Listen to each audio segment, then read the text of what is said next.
Alrighty, hello everybody, and welcome to the party. One day I'll stop being so amused at that, but not yet. But it is not this day.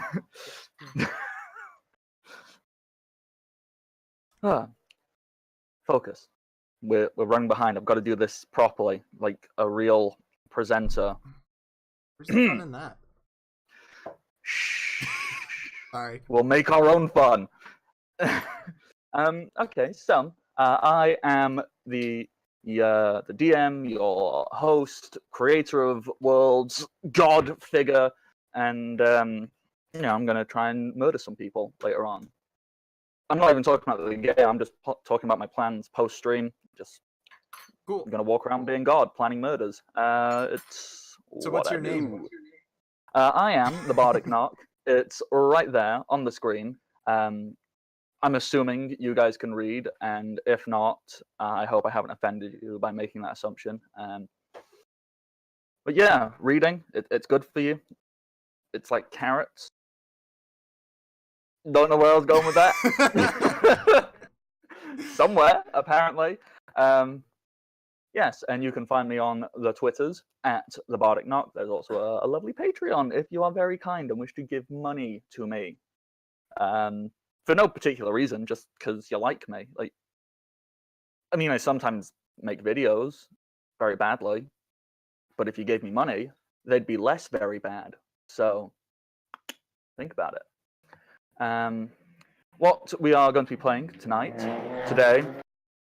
to whatever time of day it is for you personally, we are playing Dungeons & Dragons 3.5 edition. So, it's D&D, but old.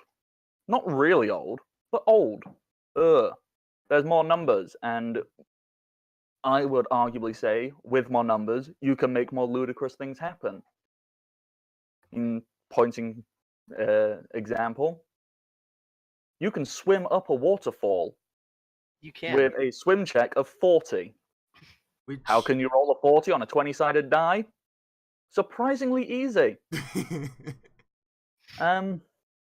Just...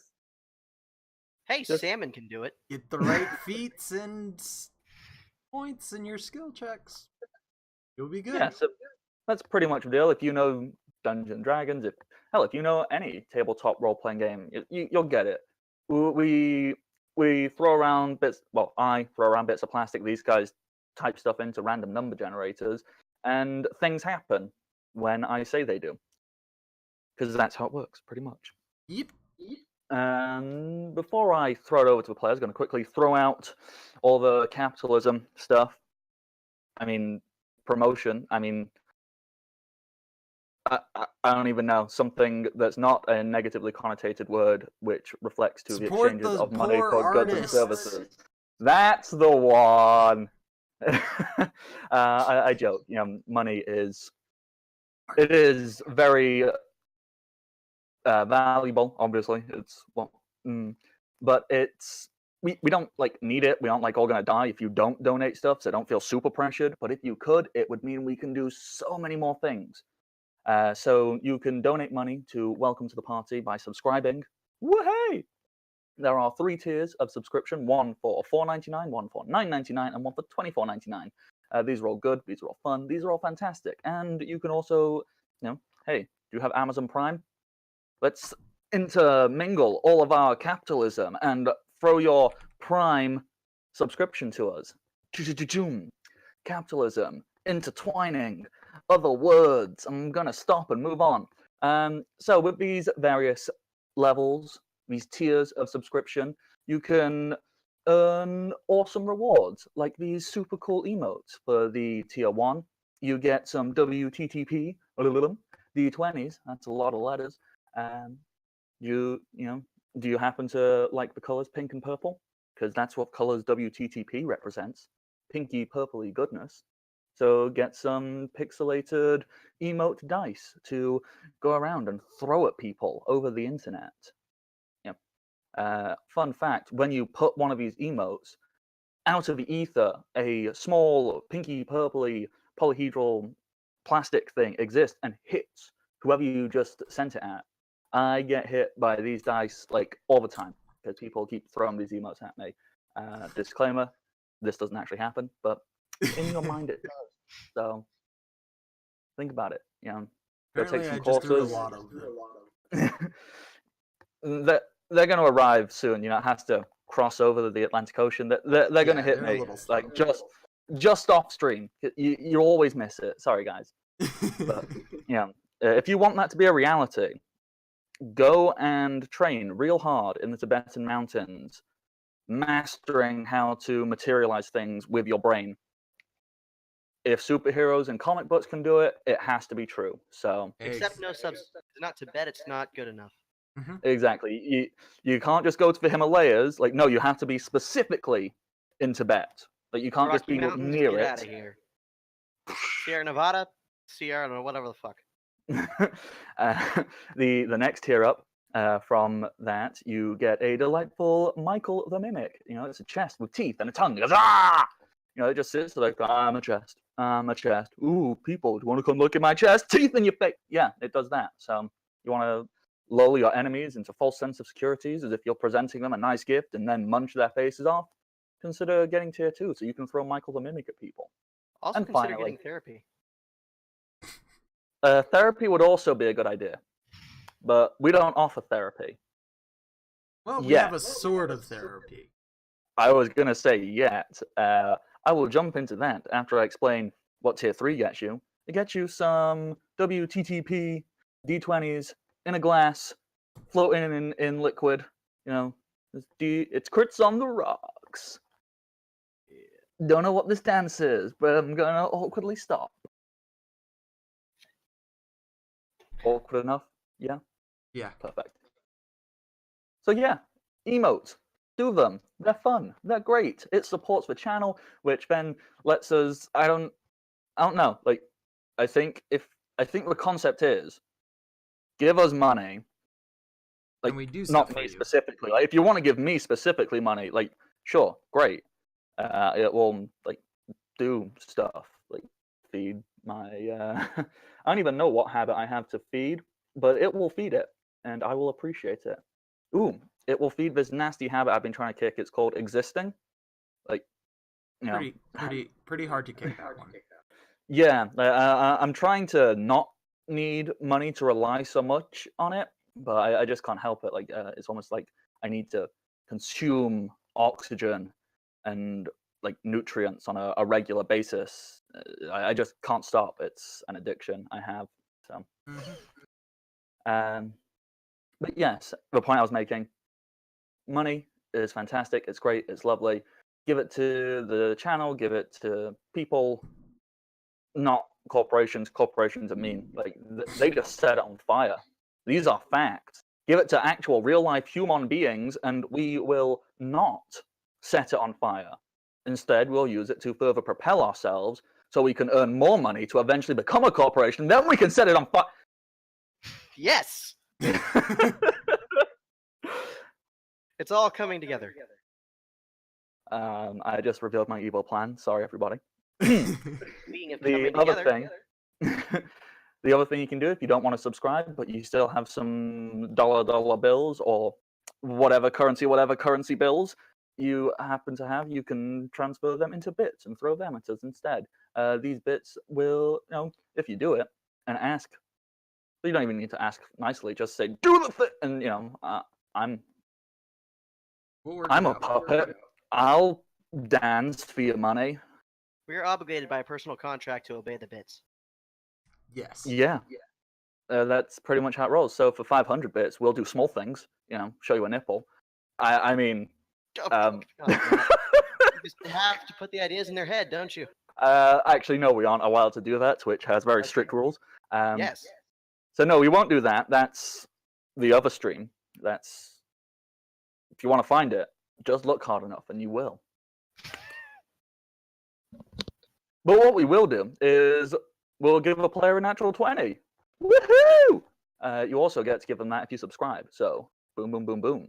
The other thing, but 1,000 bits if you just rolling it. Want to make it rain all over us.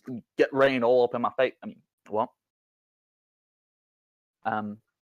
you can do big things like maximum damage, or an instant short rest, or regain a spell slot, or another thing. I'm easygoing. I'll do whatever you suggest. If you have a suggestion, like make them fight a dragon, yeah, I'll do that, and the dragon will just materialize out of the ether because it can, and they can't do shit about it. So there's all the things to do with capitalism. I mean, supporting struggling artists, because that's actually what we are. Creators. Artists. People. Human beings. Support struggling human beings. Except, Cody, I think he's like 3 cats in a people suit. I have exactly 2 cats in my house at the moment, and any others are outside because that's where they belong. So, without further ado, I will allow my lovely, lovely players to introduce themselves. We are currently 2 down. One is off being a responsible dad. So, unfortunately, no Canadian tonight. He's off, teaching his child how to mine maple syrup using moose antlers. Yeah. It's traditional. Very nice. It's not offensive or a stereotype because TJ said I can say that. So. I'm sure that's how that works. Okay. To play a Canadian card right there. Hold on. I have a Canadian friend. It's okay. Our other lovely, lovely player, Rebecca, she is traveling back via automobile, so she's hopefully going to join us as soon as she can, or it's going to turn out she's just exhausted and needs sleep, which is also fine, so that's fantastic. Either way, I will throw over to somebody. Don't blink, please. Say your name and your character, and I don't know, your thoughts on new wave electro funk music. Yeah. I'm Don't Blink. I play the sorcerer Vaco. He's kind of coming into his own, and I think Vaco's knowledge about electronic funk music is pretty much non-existent. Damn it! I must correct this. Okay, so moving on. Unfortunately, he does not have a camera today, but he is repairing it in sometime in the future land. So, Blake, could you please introduce yourself and your character? Well, I mean, if by repairing you mean buying a new one because my cat decided to chew my cord up, Okay. But anyway, I'm Blake. I'll be playing the Wild Elf Druid Spell Thief Zendrix. We have a Becca. Hi. Perfect timing, because I was just about to move on and introduce the next person, but Rebecca, that just so happens to be you. Can you, if you want to, just breathe for a second, because I know you've had a hectic day, most likely. So if you want, I'll throw someone else, let you settle and go, well, what the hell am I doing? Nah, just it's cool. We can go. Okay, so Rebecca, could you please introduce yourself, your character, and tell us if you had a good day or not, because we all hope you did. Okay. Becca, playing the half-orc bard Primrose, and I just drove like 18 hours on 9 hours of sleep. Whoa, girl. Yeah, I'm dying inside. It's fine. Well, maybe we're you'll get to glad die on you the can outside. make it, and Oh. safely. Very much. Just group hug for Rebecca. It was a bit of a struggle trying to get home the past hour. It would not. It just nope. That's all right. You know us. We can't start a stream on time. Even if we did, come on, I'm gonna chat nonsense for most of it. Mhm. So, with that, moving on to Cody. Cody, could you say things? Sure. I am Cody. I play Kid the Dark Horse, a 1/3 fighter, 2/3 wizard, 3/3 badass 16-year-old. And speaking of 16-year-olds, I'm teaching people who are 4 years their junior, pretty much primarily this year. And I'm glad I'm wearing this hat because the remaining hairs in my head may not exist after the first month or so. I don't know. We'll see. We're in theater, so that's where all the crazy people live. So I guess that should be fun. Good luck to you. And Starting next week should be great. On Wednesday for some inane reason, but I'll take it. Hey, it's 2 more days. Yeah, yeah. well, Alright, my name is if Archer. next week Cody is here with like a big bottle in his hand, we all know why. Hey, I have a bottle right now. I'm kind of pre-gaming for it. So finally, Archer, always so patient. Archer the Eye. I am playing Keldor the Null Knight, who is getting a little bit better at not running into things. Just a little bit. We haven't had to buy the leash yet. I think I don't think we should do that. We might give Keldor a kink. I You're don't think implying he it isn't already can. a kink. I think someone stronger than Keldor would have to be holding the other end of it. Otherwise, it would not work. Although we could ensue and get hilarious meme-esque moments where Keldor's running and like Paul, like I don't know who's got the lowest strength score. It's either Varco or Primrose, but they're just holding on, being dragged along behind Keldor. I think that would be hilarious. I think It's Flick Flick, has it's the like lowest. a tiny child. Oh, Like- Flick! Yeah, it would definitely be Yeah. Flick. Let's be honest. So you'd be like a tiny little kite flying behind. Like his An feet average 3-year-old aren't even attempting to near walk the and break it. ground. Brilliant. Oh. Yeah. Archer, whilst I give a quick recap on what's happened, obviously when Rebecca arrived, it jumbled up all of our faces on the Twitch screen. Oh, I fixed them already. Oh, you have? Okay, so it's my thing being slow and stupid for some reason. It's being All the slow and cameras are moderately where awesome. they should be. Oh, fantastic. Okay, there we go. So, giving a quick and brief recap on what happened last time. You guys walked, and then you set up camp. And nothing weird or suspicious happened. Until, it was pretty much the end of the 8 hours rest. In fact, it was during the 8th hour of your nice 8-hour sleep that the two who are on duty, which just so happened to be Flick and Zindrix, I mean, the rest of you probably felt it and then heard it. Immediately, the first notable thing was there appeared to be, I mean, I may have described it as like a wave, but that's incorrect. More just a sweeping of water came over the earth, over the grass, as if someone had been overfilling like a bathtub or a bucket or whatever, and just it spills over and just spreads. And that is what has swept through your campsite and all around. And then what followed was a immensely high-pitched, gurgling scream, which I am not going to do like I did last time because I don't want to upset the dogs again. So, yeah. You will all have the equivalent of one action to react to what has gone on. And I'm assuming that the vast majority of you have not slept in your armor. I haven't. I don't have any armor anymore. True. I do.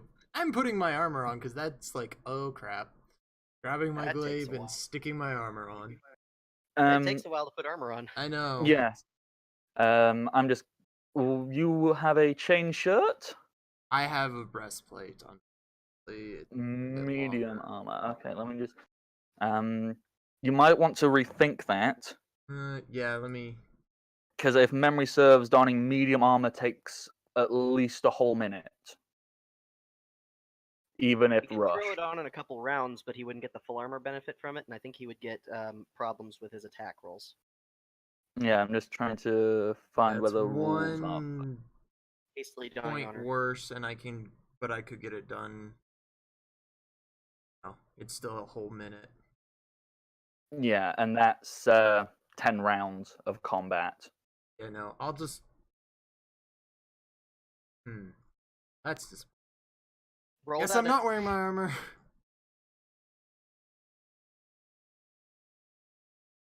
Okay. I So, have my chain ready to go, but I'm gonna stay in the tent until I can hear where it's coming from. I will be taking my glaive and like looking out of the tent, seeing what I can there. okay. So, Keldor and Zindrix, could you please make me spot checks? Ooh, yay, my worst skill. Woo! Not my worst, but close.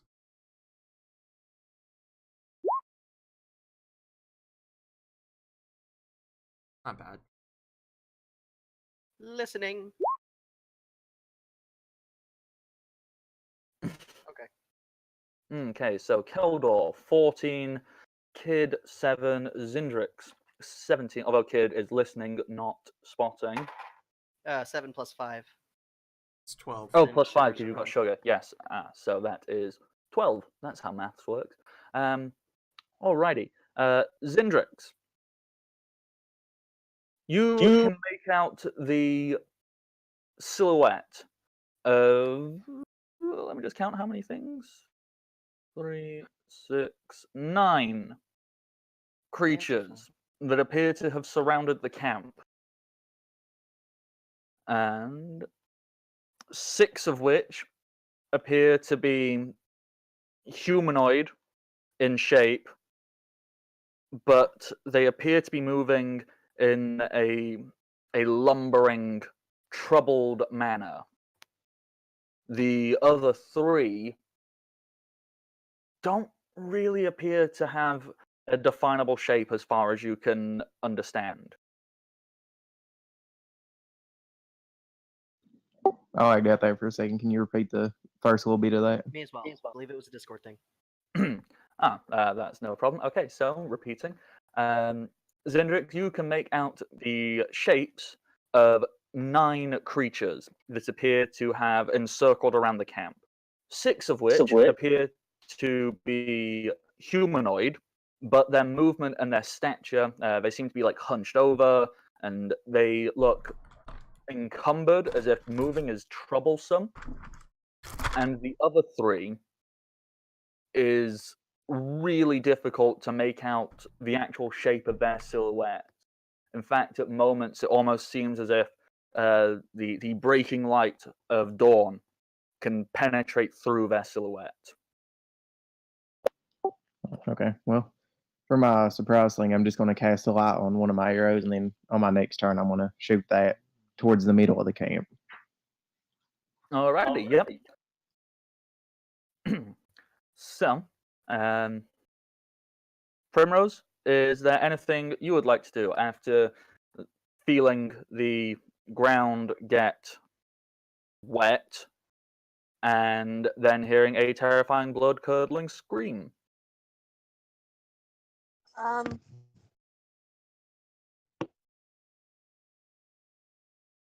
Okay. Trying to think of how light or heavy a sleeper Primrose actually is. Is there a way to roll for that? Yeah, roll a fortitude save. Well, wait a minute. Well, how long has it been since the watch was flicked? Which watch did you take? Second watch. I think the second. Yeah, then it's been about 4 hours. Oh, okay.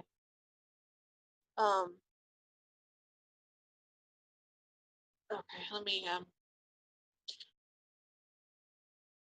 So I'm still trying to process how to function. Oh, that's absolutely fine. You don't need to, like, we know you've had a busy day, hard. Don't expect you to, go, I know exactly what to do with all the time, doing all the things. Now watch as I pull out my 12-page plan. That would be kids' realm. Basically.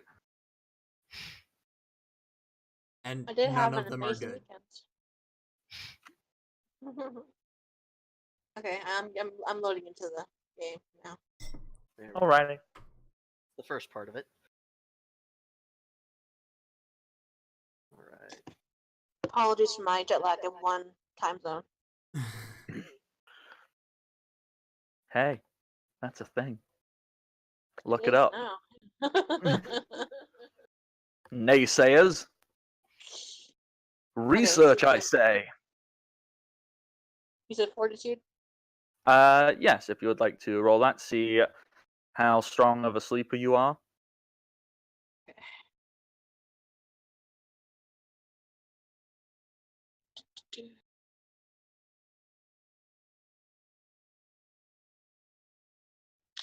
If I fall asleep, I apologize greatly.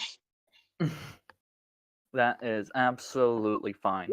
Your We character can is justify elderly. as being in character. Ooh. Okay. 14. You're a decent sleeper. It's not like, ooh, a faint whisper is gonna wake you up. But I think being all of a sudden finding the floor to be very, very damp, almost as if someone threw a bucket of water at the tent, and then a painfully loud echoing scream. I'd be I awake. think Primrose would wake up. Yeah, I'd be adrenaline 100%. Which is great for Moses, wonderfully healthy heart. We're establishing Primrose has heart conditions. We're establishing that Primrose is old. I'm also assuming Eliza has awoken in the same manner. Is that correct? Oh yeah. Eliza's awake, and you can see that she's kind of scared. Like, oh, what was that? And she goes to grab her crossbow. You can see her like trembling a little bit. Okay. Okay.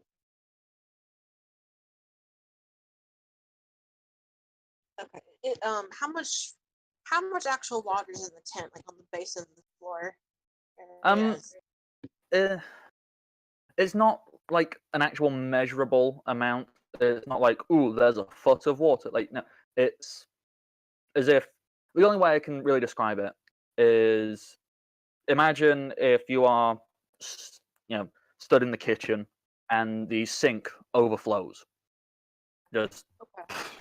there's just an amount of water. Like, I don't know how to quantify that personally, but I'm not good at quantifying things. Okay. All right. Primrose is going to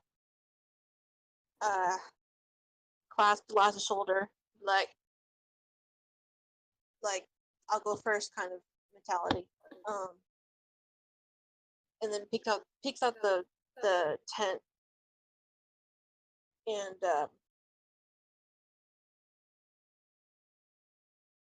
do I need to roll anything to see anything? Or is it still dark? Or Yeah. Can you roll me a spot check, please? okay.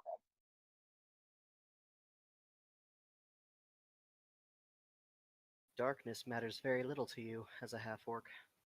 That's true, but I'm still like tired and one-eyed. Yeah. At this point, because it is just coming up to dawn, the sun is nearly rising. I'm going to say it's low light at the moment, so it's dimmed.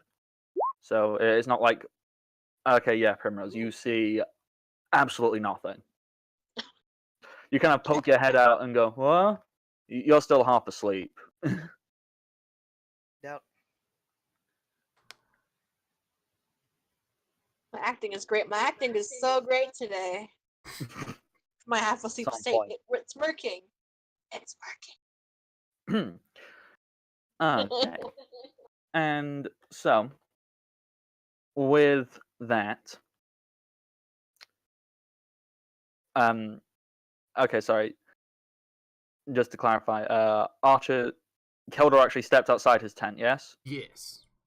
Okay, put you there. Varka, how is Varka reacting to this? After kind of seeing the whole commotion, Vako would jump out of the tent beside Keldor. So, and just like I ask him, "What's going on, Keldor?" Good question. What do I see from where I am? Okay. Especially if I Well. like look in this direction. Well, oh no, that's the wrong thing. Let's. No, I don't want that. Go away, roll 20. Stop trying to make me do things I didn't want to do.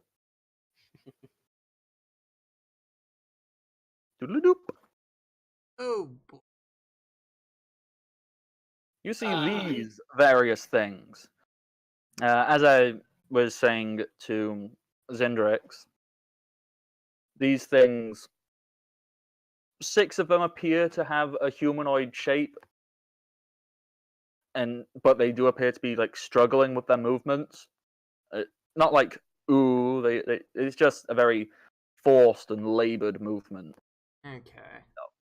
And the other 3, it's kind of hard to pinpoint what they are. You can kind of make out a silhouette, but like I don't know what that nonsense is. All right.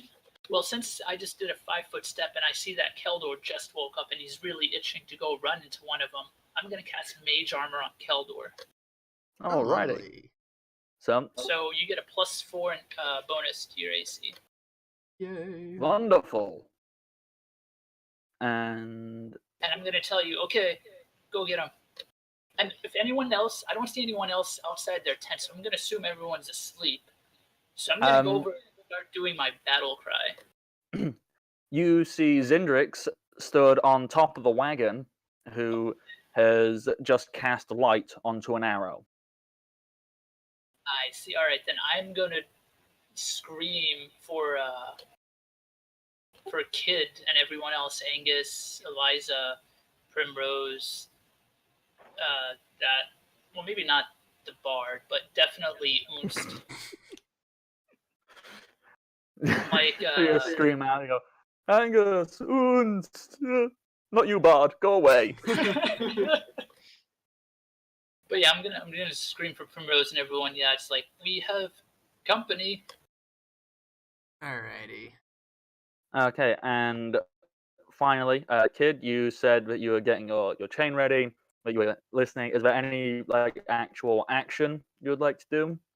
Chains up. I have said Griggle Unst on your feet, and I'm going to peek outside to see what I can see. Alrighty. So I guess I'll be moving out a little bit. Yeah, with the assistance of everyone else who can vaguely point out to where things are, like you can make out the same 9 shapes. Okay. Time for some knowledge checks. See what I can get. I'm going to be making separate knowledge checks based on what I believe the 2 are. I believe this is a knowledge religion check, isn't it? Yes, for both of them, please. First one for the shadowy guy, second one for the other guy. For the more like fleshed out figure. For the shadowy one, you've got not a clue. It's like it's a thing. Yeah. For the more fleshed out one, you can distinctly make out. Okay, that's rotting flesh, but it's moving. That doesn't. Okay, I got lag. If you can cliff note that for me. Okay. Basically, shadowy thing you can't figure out. It's not something you read about. The other thing, you can detect what appears to be rotting flesh, but not in the stereotypical, oh yes, I can tell that was once a person. It appears to be its own terrifying thing, and you're fairly certain you've heard stories of ghoulish creatures Okay. that, well, they like to eat the flesh of living. And there's the occasional story that they would spread diseases. Okay. Anyone who didn't kill one probably got a disease from it. Okay. So looking back and forth at both of these things, the first thing that I'm going to say is, Eliza, get out here. You're gonna be on the front lines for once. Joe, Okay, for so once, I agree with you. and then just all the NPCs. Nope. You're on the right layer, Matt. Eliza is going to step out. Angus is going to step out that way. Notad's going to step out that way. Genfrey is going to stay hidden. As is the bard going, "Ah!" Unst and Griggle are going to step out because they think they can do it. And I know that TJ wouldn't actually do this, but I'm going to say Flick is also going to get a little hidey hole. But he didn't sleep all night, so he might still be asleep in the Precisely. wagon. This is true. I mean, I am fully aware what TJ would have Flick do. He'd panic, but go, and throw stuff. But just for my ease, because I'm already having to control a bunch of NPCs and the enemies, I'm going to say Flick jumps inside the wagon and goes, all of the no. In fact, I think he'd go like, you guys got this. Okay, great. Remember I told you they were there. It's like an ever so slightly British version of exactly what he sounds like. Yeah, I can't Interesting. quite get rid of the entire accent. So, with that, could you all please roll me initiative? Oh boy. Good question. Yep. So now that everyone else has seen them, the rest of us who couldn't see them, are we able to see them now? Someone would point them out to you, like, yeah, you see that figure over there? That. All the ones over here would be illuminated in Zendrix's light spell. Yes. Well, actually, the light is what, 60 foot? So.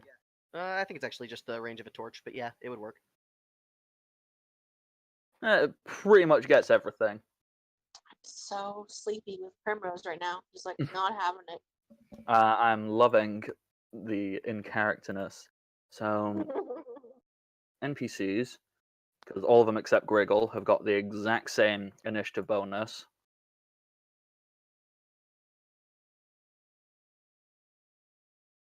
And then the enemies, we've got Fleshy Spooks and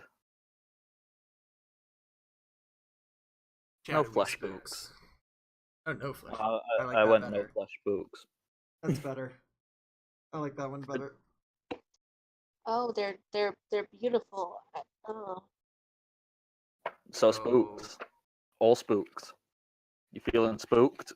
Let's see. Yes, I am actually. Okay, so you're plus that, and you are a plus that. Wunderbar! Okay, so Fleshy Spooks.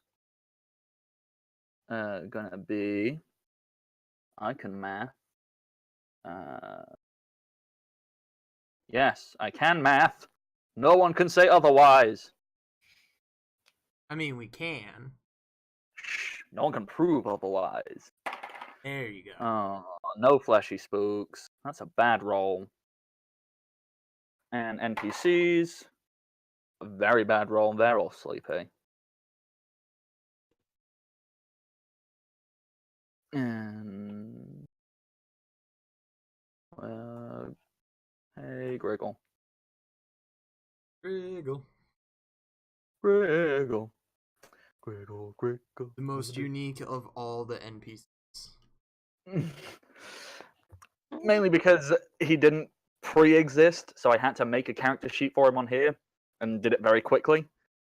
Whereas all the others, I have all of these pre-existing. Okay, so there's initiative. Wow. Keldor, did everyone roll bad? Apparently. Yeah, I rolled a 2, so. This is strangely appropriate. Keldor, what do? Oh, you know what I'm gonna do. I'm going to charge this dude That dude? right here. Alrighty. And I'm going to make use of a new skill. Oh. Thanks for the follow, SLB1. By the way. Sorry. For some reason my iPad's being bad. Actually maintaining the stream. I think that's a problem on my end. Okay, so Keldor, as you charge, first thing, when you get within 10 feet, can you make a fortitude save for me, please? Come on, Keldor. You're fine. Alrighty. But you do feel the awful state. In fact, you It's gag, worse for me than most.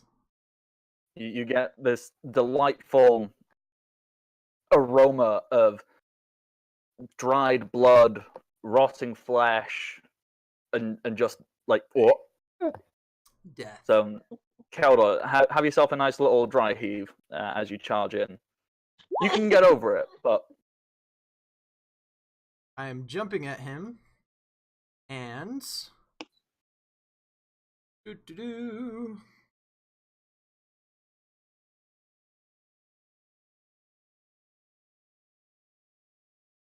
Bum-ba-dum. Okay, so Did that work? That did not work. Why did you not work? what's gone wrong with it? It should have multiplied the power attack times 3, not times 1. Because I have a feat that allows me to jump attack. Yeah. Okay. So what did you put in for power attack? +5. Yeah. So that should be 26. Yeah. So that's okay. So 26. Oh, that's what I did wrong. No, apparently I changed this macro. Whoops. Oh well. I'll just have to remake it later. Yeah. Okay. So we'll quickly add up your total damage. So that's Ignore 26. the force damage because I didn't activate that. Okay. So, but plus the other 6, so that's a total of 32 damage. Yes, sir. Yeah. You have embedded this creature. Like, you've got a good, strong slash or stab. Like, how are you going at this bad boy? Oh, it's straight up. I'm just leaping up into the air and bringing it down across his chest. You get a really impressive cut across this guy. You cut it open. You can see like parts of his insides, which also are rotting and disgusting. You can cut and see the bone, but this thing is still standing. Hey. Oh. He looks very hard done. Like he doesn't look like he's got much in him, but it almost looks as if sheer determination and hunger keeps this thing going. Okay. Alrighty. I think that's all. Yep. Yeah, you charged, didn't you? And that's full round. Alrighty. Some fleshy spooks get to retaliate. Just remind me, Keldor, how does your aura work for the night stuff? Is it just it's difficult terrain? Difficult terrain. Okay, so he can still enter it. Yeah. Yeah. You don't have any of the other ones yet, do you? I do get an attack of opportunity just because I have a reach weapon. Yeah. Yeah, that's true, isn't it? So he's gonna take a step forward. Like he's gonna I imagine that your glaive is still like pressed against him. He's gonna like press himself onto that glaive in a desperate attempt to get closer to you. Alrighty. So please make your attack of opportunity. For 14, and yes, that will drop him.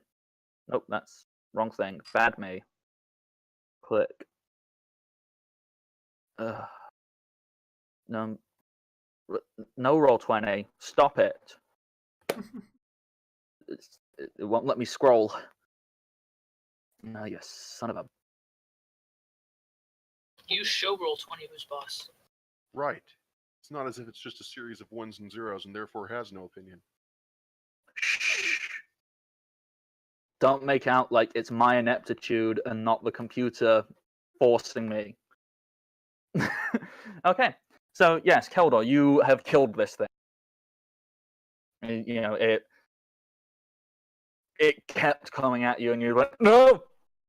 And you essentially cut it in two. Like, you push your glaive through the rest of this, and it just collapses below you.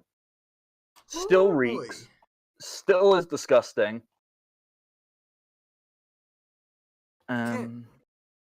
Okay, I just need to double check a thing. Nope, wrong one. I need to double check a thing about a thing.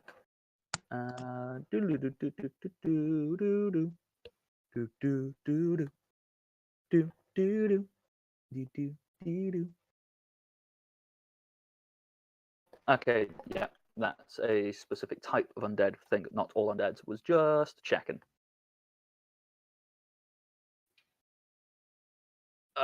It can't get in range of you. Dang it.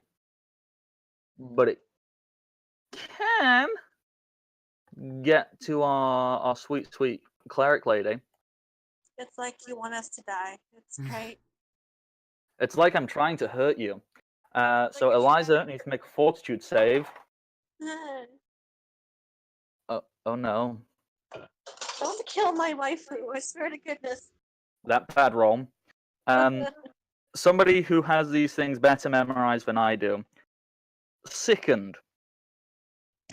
What? Sickened, cannot hold a weapon. Cannot hold a weapon. I do believe that is true.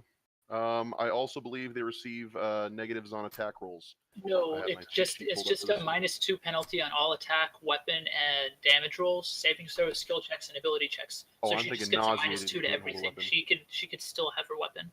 Yeah. Okay. Yeah, nauseated. It's all of these things which are like each other but slightly different. It's why I never really remembered which is which. I got my cheat sheet. Yeah, Eliza goes, oh god. And Primrose, can you also make a fortitude save because that's within 10 feet of you? Oh god, gross. So wait, what exactly did it do? It just smells real bad.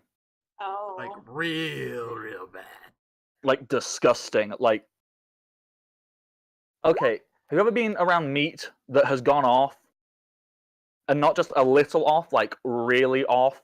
And yeah, Primrose, you're fine. You go, I got this. This fine. I'm an orc. I've smelled worse. So, okay. It's going to try and attack poor Eliza, who, bless her little cotton socks. That's now canon, by the way. Eliza wears cotton socks. Okay.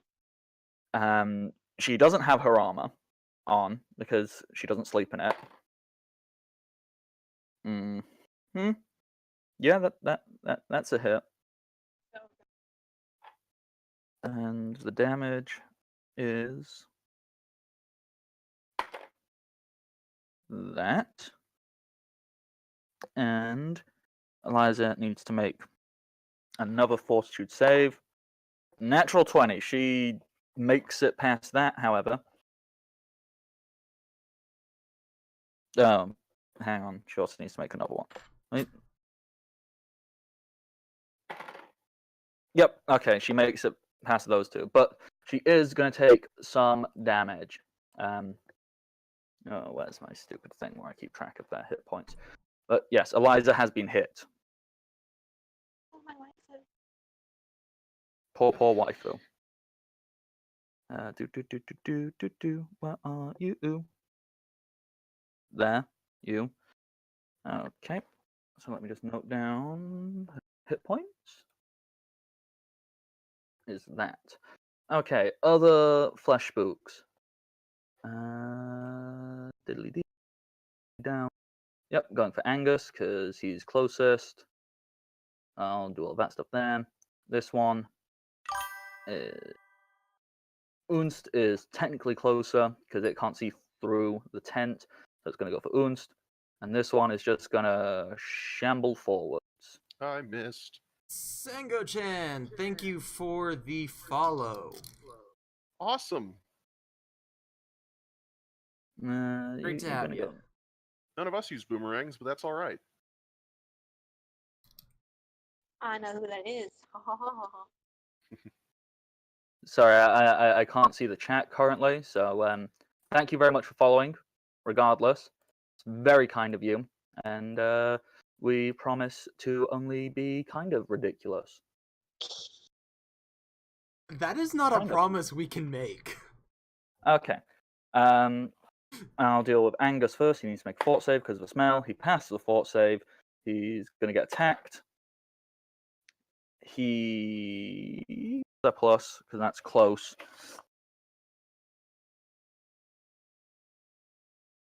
Ooh, he do get attacked. Darn you! Attack for that much damage, and fort save on one. Yep, pass that. Pass that. It's almost if these guys are designed to have good fort saves. Fighter and a cleric.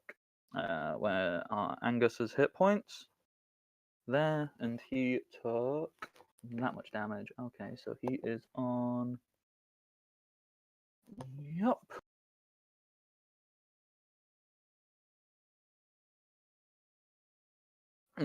Okay, Kid, can you please make a fortitude save to overcome the stench of this terrible, terrible creature that has come within your face? I can Space. certainly try. Wanted to ask, is it possible to hold your breath? I know there are rules for it. Yes, there are rules for it. I was looking this up earlier. Holding your breath, you can do it automatically for up to 2 times your. I need to double check this if it's Constitution or Con Mod. I think Constitution. I think But it's if I just the attack, actual that score. total goes down by 1. And I think these are the ones he identified, right? Yes. Yes, these are the ones you understood. Okay. So, can I hold my breath? yes, who has no air to breathe can hold their breath for 2 rounds per point of Constitution. All right. Then I think that's what I will do. Okay, so I'm going to justify if you're holding your breath. Mhm. Are you like pinching your nose or something like to physically stop the smell coming in? He's doing his best not to inhale. He's just great. As in, yeah, he's just, and he's not Okay, inhaling. yeah, I will allow that. Okay. All right. So- given what we have, Let me just do the stuff for Unst quickly. Yep, Unst is fine. He's getting attacked. Thing rolled pretty crap and misses. Huzzah! So moving on from fleshy spooks, we have Meat Sprinkles. Cody, would you like to decide what Meat Sprinkles is doing?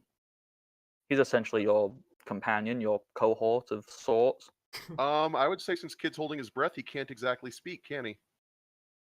Oh, I was meaning, like, would you like active control over Meat Sprinkles? Like, control his brain space? Since Kid and him didn't get the chance to plan, I will say no. That's up to you on that one. Alrighty. Meat Sprinkles. Well, who does he want to help more? The thing that's closer. Okay, no, instinctively he'd go and help Master. So let me just measure this out. So it'd be You need to give this I'll guy go a that way. sock. 25. Yes, he can run all the way around. So let's see if he passes the fort save of the smell.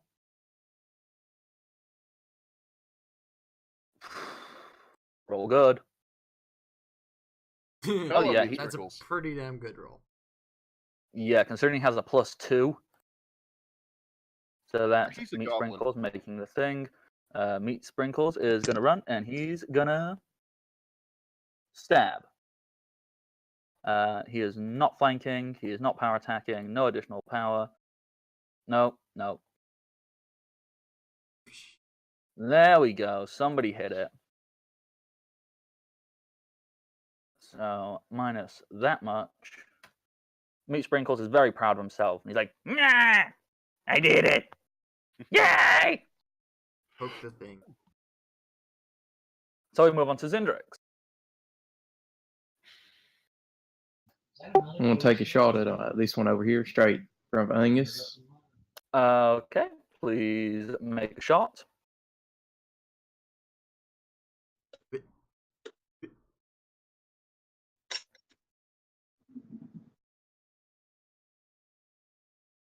And are you shooting it with the arrow you cast light on, or different? I'm just gonna put the arrow I cast light on the ground since we can already see enough of Yeah, everything. just drop it down. That's absolutely fine. Except for the damage. Yeah, the damage isn't right. Supposed to be a D8, so I'll just roll that and see what went on with it. Yeah. Yeah.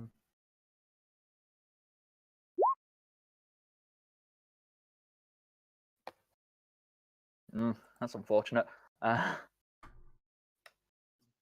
You just fire through. It just grazes the creature's arm.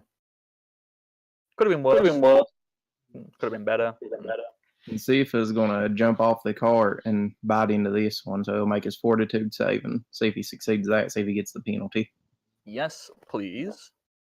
Because I'm going to say the cart, you're out of the stench range when you're stood up on top of it. But when you come down, you're going to have to get over that. So, fort save for Zindrix, please. That matches, and I'm going to say that's a success. So, Zindrix getting a mouthful of that sweet, disgusting, rotting flesh. It looks like you Not have a Zendrick, plus Sif. plus together. That's why the macro didn't work. Yeah, maybe so. I'll go find it. That's a natural 1 to attack from Sif, which is unfortunate. It's like watching a dog attack a skunk. So, which side would you like to be of the horrible monstrosity? In front of it or behind it? Yep, there you go. Unfortunately, Sif dove down, mistimed its bite, bit a chunk of the air. Just went, oop, nope, done goofed. But, hey ho. Is there anything else you wanted to do this turn, Blake? No, that's it. So goddamn gay. Alrighty. So, Kid. Okay. With little else to do, since I can't cast any vocal components without having to breathe, I'm going to go ahead and attempt to spike chain this asshole. Alrighty. That is most definitely a hit for a good chunk of damage. I believe the total rounds I can continue holding my breath is now reduced by 1. Yep. Is there anything else you would like to do? You've got this. You've thrown the chain. I'm assuming, or you've like whipped it at him, like however you envision you do the attack. Let's see. So, knowing that I cannot speak to communicate my plans, I'm going to attempt to use a skill to see if I can communicate to Unst what I want, actually to Griggle what I want him to do. And I think in this case, if I were to say what skill would be able to do that, I'm gonna say bluff is probably what I'm wanting to do. That sounds Is right that to an me. agreement, Yeah. GM? Okay. All right, going for that bluff check to see if I can communicate that message. Critical. Natural 20. All right. So, how are you are you like wiggling your eyebrows? Are you like doing a hand gesture? Are you just looking real intense at him? As Kid brings his chain back from hitting this thing, he holds it up to draw a straight line across his vision of the creature and indicating to Griggle what he wants him to do. He's indicating that he wants Griggle to flank. Griggle looks up at you, gives a thumbs up. All right. He knows exactly what you want him to do. Natural 20, I should hope so. Well, Oh, he yeah. also has to decipher the bluff. Oh yeah, like, but it's pretty good. It's Griggle gets it. Mhm. Okay, it's your no flashy spooks. This is where the fun starts. Almost as if they're more dangerous. You could Almost think. as if they're more dangerous than the other Well, they're both dangerous, just in different ways. Okay. Doodle-doot-doot-doot-doot. Mm.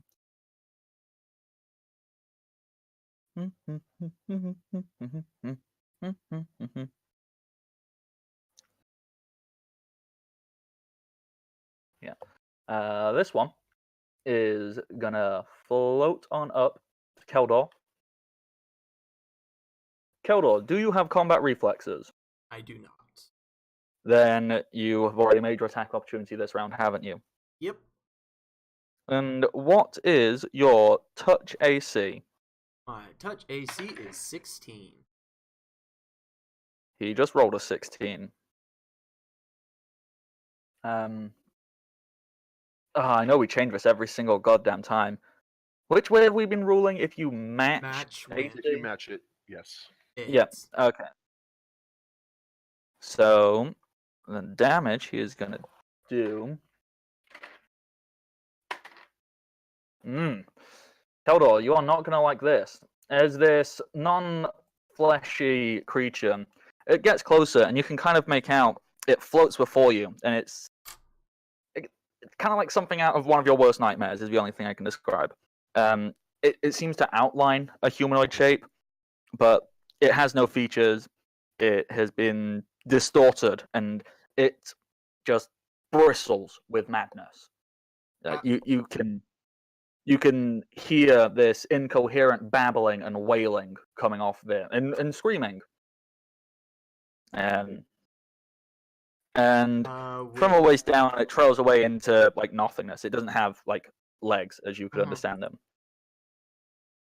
And it reaches out to try and grab you with one of its hands. Like they aren't hands, but that's the only thing I can call them. And as it does, you feel basically just some of your basic intellect, your basic grasp on sanity being drained from you. -3 wisdom. Oh god. Oh god. That is so bad. Oh. That's bad. Oh boy. All right. It did just so happen to roll max on its damage there, so yeah, could be worse. Okay. The other ones, this one. What's this distance? Yeah. I also made a mistake. I put my slave defending armor in the wrong place, so technically it wouldn't have hit me, but I saw that afterwards, so. Yeah.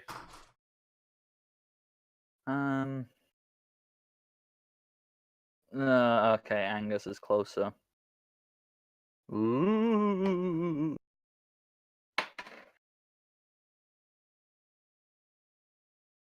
Holy crap, I think it missed. Nope, it didn't. So it's gonna attack Angus. Angus takes that much wisdom damage, which ain't so great, because it's almost like Angus. Well, it's almost as if most basic melee fighters are not super equipped to lose wisdom. Okay, that's all you know, flesh books. Okay, NPCs. Let's go from easiest to most difficult. So the easiest, Gen 3 and Bardic, hide. They stay hidden. Mhm. Notad is going to just move himself to there. He's going to point at the no flesh spook that's attacking Angus. And it's something similar to like what Barco does when he just goes pew pew. Except instead of being red and fiery, these appear to be white, and they physically make the air colder when he casts it. So instead of a scorching ray, it's a freezing ray. So he's going to go 1, that's a hit. 2, that's a miss. What's the damage for scorching ray? Somebody off the top of their head? 4d6 for each ray. Okay, well, 1 of them hit. So let's get 3 more d6. That's 1, 2. Is that a d6? Yes, it is. Oh, hang on. I forgot to do a thing beforehand. Because I'm bad at remembering stuff I literally just read up on earlier. So, it looks like it hits. Okay, yes, it does hit. And that's going to deal 15 damage. 15. Okay, so Notad was pretty simple. Unst, also pretty simple. He's just going to start wailing on this guy. That is a hit. Unst dealing 6 plus. Unst plus the damage. I used to have this stuff remembered, and now I've forgotten it all. He has a great sword, right? Yeah, I was just remembering his plus to damage, so that's plus 7, so 6 plus 7. I could do maths, that's 13. Big chunky hit. Thing is still standing. What level is Unst? He is currently level 5. Okay, They are behind you. got it. Because why make a game where the NPCs are better than all of Absolutely. you? Absolutely. Okay.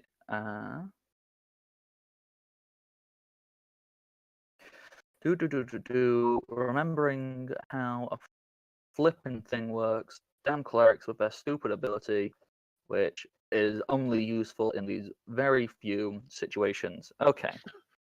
So, what Eliza's going to do is she is going to, whilst feeling very sick, not good, she is going to raise her hand above her head, and in her hand, she appears to be holding a holy symbol, and she is going to attempt to turn the undead. So, she needs to roll a d20 plus her level plus her charisma modifier, yes? That's correct. Mm-hmm. Go, go, go. And there's a... There we go. Turn or command. Isn't there a table for this somewhere which explains what it actually does? Probably. Yeah, I thought... she also does have a +2, so she's going to get... So it's going to be plus... What is her charisma? It depends on what the check is. Like, for example, if the monster is a higher cleric level than it was higher level than our cleric, then she has to roll a little bit higher. So what does she roll? Well, I'm gonna find that out now. She rolled a 14.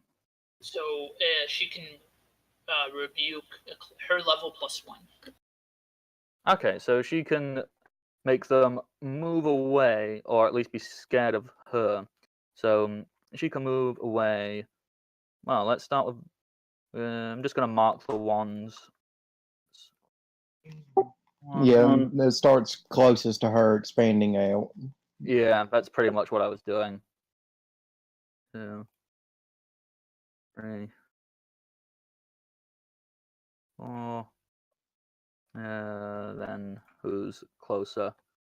That's 30 foot. That's 40. That's 30. That's 35. Ah, wonderful. It's not even a tough decision. Okay, so those 6 look as if this divine light has upset them. It's not pleasant. And You done they're the about damage. to start moving away. You done the damage too, right? Just making I sure. couldn't find the chart for it. What is the damage chart? 2d6 plus cleric level plus charisma mod. Okay, wonderful. So she just rolled 2 fucking 6s. Nice. So plus her level of 5 plus charisma mod. So that is 12 plus 7 damage to everybody. So that's minus 19 damage. Eliza might be going for MVP. As if she That's wasn't what you already. get when undead attacks a cleric. Why undead like to avoid And hey, she prepares healing all the damn time, so she's like an undead's worst nightmare. Oh. I'm Oh. so tired, dude. I didn't react to any of that. I'm sorry. Wow, you missed your girlfriend's Eliza. best moment in the entire campaign. I know. I'm sorry. Mm. I'll watch it back and go, yay. Go, Eliza. I get it. You are exhausted. The shadowy figure over by Angus just erupts into dust. And the last NPC to do anything, Angus, he's going to look at this other meaty fellow and he's going to grab his new hammer, which seems to be having some weird glowy effect right now. Oh. He's going to just look at it and he's going to shout some generic Angusy stuff. Yeah. You bastard! Yes, got the schisms, a kill! Yeah, I like to think he shouts, "It's not a skirt, it's a kilt." And he swings that hammer into it and deals 5, 10, 13, 18. Oh. Yeah, enough to... Weirdly, much like you just saw with the divine light, which just seems to turn that shadowy figure into dust, as Angus swings his hammer into this creature, the hammer itself seems to let out a painfully bright shine. And instead of, as you would expect a hammer to do, make a big meaty thud, it seems to just pass through the creature, turning the creature into dust as Wily well. Hobbit, thanks for the 4-month in a row sub. Oh my god, Wily Hobbit, you're the best.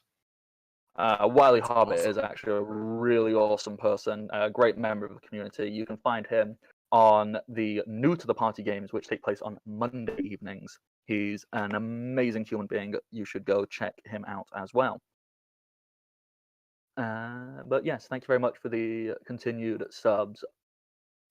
Okay, so Angus just obliterated that guy. That is all the NPCs. So, Varko. Alright, just quickly looking around, Bako's gonna just know that Eliza has shit handled on that side, but Eldor seems like he's getting manhandled or No, I'm not. undead handled over there. I got hit once, and it doesn't even look like it did any damage. I mean, I'm sitting there looking at Oonst and Meat Sprinkles and Kid like gang rape this undead guy. All the other undead people are running away from just Eliza, so you're the only person I can help right now. So you are taking my help. This is true. I'm going to. Is that what happens? Okay. That like Eliza's being a badass, and Oonst, Kid, and Meat Sprinkles are partying that poor undead. How am I missing this? So confused. I'm just gonna cast Scorching Ray at that guy.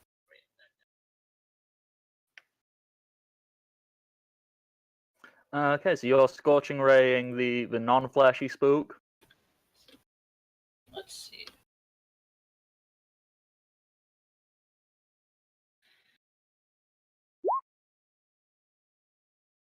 It should be a touch AC 13. Wait a minute, no, touch AC 12, not 13. +1. Okay. Because my weapon focus raise. Oh, you should have told me about that. I can fix that. Okay. Well, the first one just phases right through it. The second one, can you roll me a D100, please? Okay.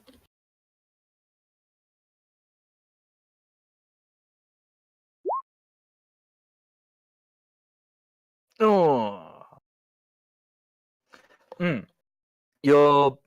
Your aim looks really true. It looks like this is going to do it. This is going to make it go boom. I only do one ray. I don't know what the 2 and 3 are. It's for when you're higher level. Oh, can you only do one ray at the moment? Yeah, it's just the first ray. Yeah, darn it. Okay. Yes, unfortunately, no, you miss.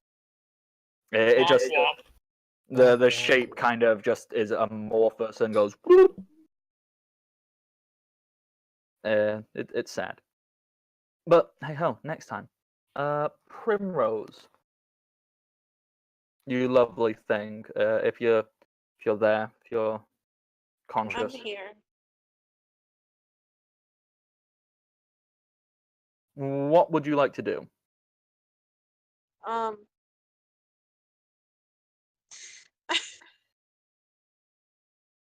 You're gonna have to very, very briefly tell me what Eliza did, because I just didn't register any of it. I'm sorry. Eliza held a symbol above her head, and it shone out a really bright light. A bunch of the undead near her looked scared. One of them erupted into dust. Can't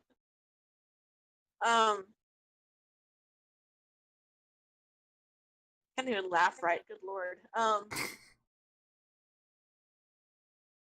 Wow. Let's see.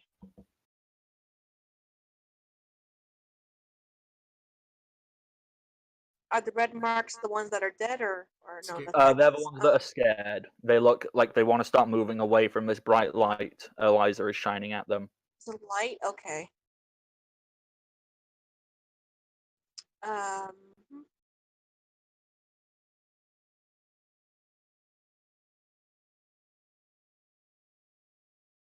And as you may have seen, the non-fleshy spooks are stinky. I know what I can do. Question: does sound burst damage items like wagons?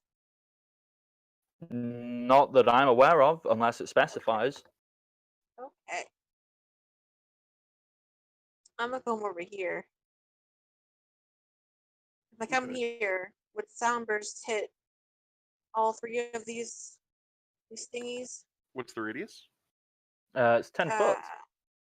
What? Well, let's cast it. Find out. You'll hit at least one of them. Soundburst has a radius of a 10-foot, a 10-foot radius spread. So this is in a circle around you. Oh, so I'd hit Eliza too. Crap. You would, but she's a cleric. She can heal. Well, if memory serves, can't you decide where the sound burst goes? Because it has a range.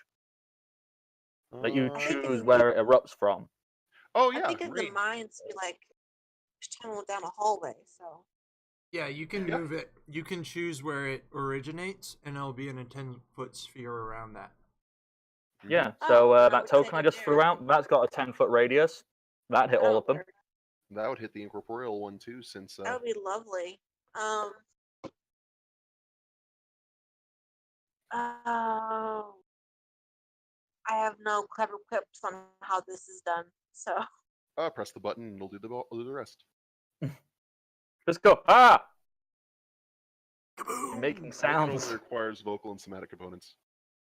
you Both should of just which like you can perform. imagine like a Liza cheering squad in that radius of death.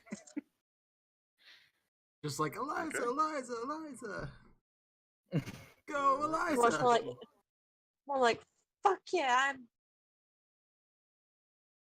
That works too. I'm not gonna say it. I'm not gonna say it. It's not. It's a naughty thing. I'm not gonna say it. Yay! You're the best thing in my old life. Okay. Is the macro working for you? Okay, Click the so spell. Oh, sorry. Yep, Yeah, the you're good. macro is Just going do to it. It'll yeah, do the I'm gonna rest. say, do you have a macro for this, or do you just want to I know for a roll? I fact. do. I have one. Just, let me just like not be preoccupied with sleeping.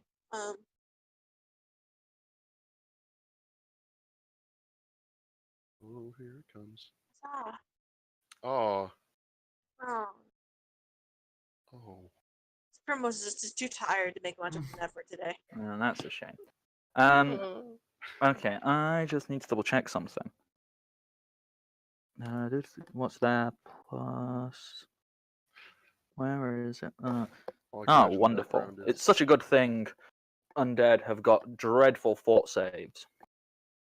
And I just need to double check. Like, I'm like 99% certain undead are not immune to being stunned, but just got to double check. All I can imagine is Liza, she's our girl. If she can't do it, I'm imagining more of like, fuck yeah, I sleep with that one. It's great. yeah. Oh, I was in my. I like Cody. You know, Eliza, she's our girl. If she can't do it, I will murder you all. I will murder each one of you, and the force of your words injures them slightly. Um, Maybe like orcish growling shit. Okay, yeah. Unfortunately, because they are undead, they have immunity to any They'll both take effect the that damage. requires a fort save. So they're going to take the damage, but they cannot be stunned. I wasn't even thinking about stunning. I'm just thinking about damage. Mhm. Oh, hey, that's these are valid choices. I forgot that I can stun things.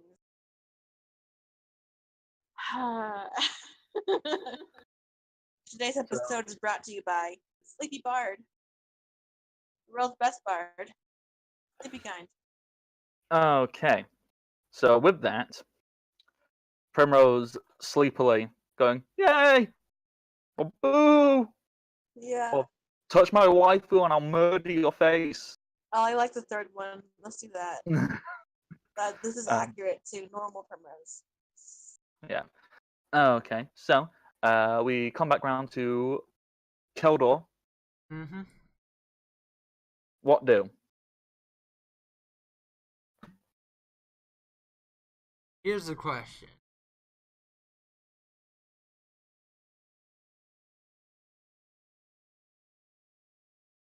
Yeah, I think he would do that. So I'm going to make a tumble check to get out of this guy's AoE without getting hit. Mm-hmm. I think I'm good. 30.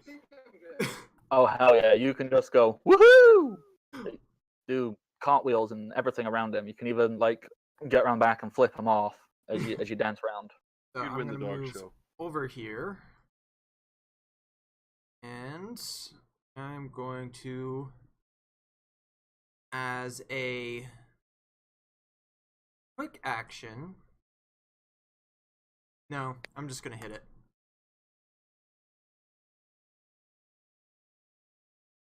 Just give him the whack. Yep. Oh my Ooh, goodness. 10. That is Um, so low. see, unfortunately, like regardless, anyhow, as you slash at it, your blade just glides through this thing as if it has no form to hit with a basic weapon. Mine's a magic weapon. Oh yeah, I know that. I'm just saying for flavor. Ooh. Double checking. Sounds good. I did remember I gave all of you magic things. Okay, fleshies. Well, those ones running away, so I'll do the only one who's not running away. And who does it want to hit? Because it's been attacked by all three of you. And hit by all. Well, yeah, it's been hit by all of them. Like logically, could we assume it's just going to want to attack the one that hit it the hardest? That's how I play Undead in my Ravenloft campaign. That would make sense. These are not intelligent creatures. They wouldn't go, he looks weak, I'll get him. Yeah, ghouls are the more intelligent of the typical undead, but not that intelligent. Yeah. So it's going to go for Unst. And it misses because it rolled a 4. Ooh, but since it doesn't have to move, it can make a full round attack. So it can try its other 2 attacks also. And it's going to try clawing at him. So, claw. These are +3. Watch their clawing at him. Well, that's a miss. And final attempt. Yay! I hit. I was a little bit too proud of that. You hit yourself. I hit myself real good for a total of 3 damage. That is only when bitten. That one happens on claw, so Unst needs to make a fort save. Oh, hell yeah. It's almost as if Unst is made to take damage. So Unst is going to take a nice chunky 3 damage. 3 whole damage. How will Unst survive?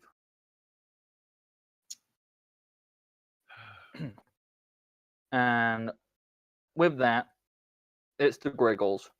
Griggles is going to shuffle himself on around. And since he's engaged, I guess I can't really be specific with a bluff, but I'll be all right with it. This is fine. He assumes you wanted him to get around to flank for you. You see, I would think that's the same thing. So yeah, I'll go ahead and say it. That works. So he's gonna do the only thing he knows how to do and stab best he can. All right. Stabs McGee's sprinkles maneuver. flanking. Yes. No power attack, no additional attack, no power attack, no additional damage. That's a miss. I'm like 99% certain that's a miss. Let me just double check the AC. Yeah, that's a miss. So he shuffled himself around and goes, yeah! Ow. And like just stabbed through the thing's legs. I guess so. There's meant to be more meat to hit. Oh, I forgot to do the other ghouls running away. My bad. So they have to retreat at full speed, don't they, when they're scared? Mm-hmm. So this one is gonna start running away. And this school's gonna start running away. I forgot to do that. Sif obviously can get an attack of opportunity on the one that's running away if they would so please. Yeah, he'll take his shot. Yeah, go for it.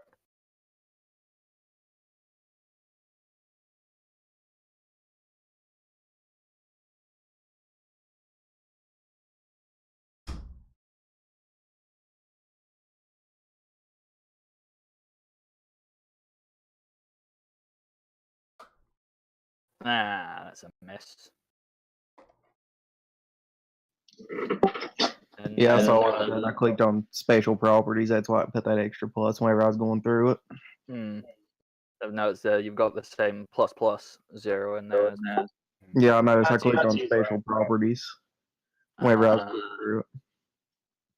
Well, so unfortunately, Sif misses. Zindrix, it's your turn. The 3 ghouls appear to be running away. There's one ghoul over there, there's one shadowy person over there, and there's one shadowy person there. I will jump down off the wagon and move myself here. And I'm going to shoot a ice lance over towards this guy. Okay.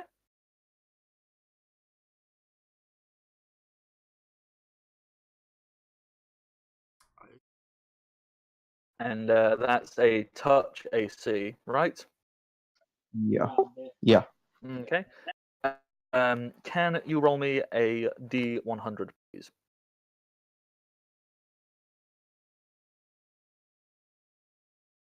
Yikes. No. Okay, you're not going to get punished for it. You hurl the ice lance, and it looks like it should hit it. It looks like it's there. It's on target. It just phases right through it. And continues going.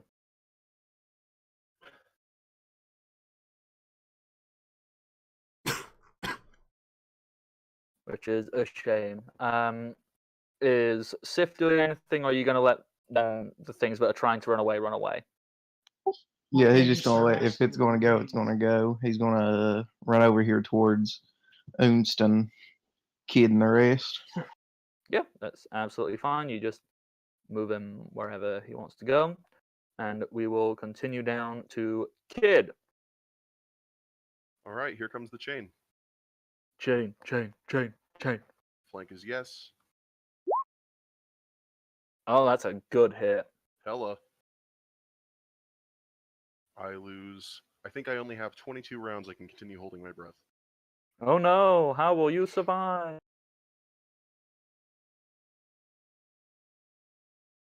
You can only hold your breath for like 3 minutes while fighting fully in combat. I mean, Kid's also good at swimming most of the time. Okay, so -7.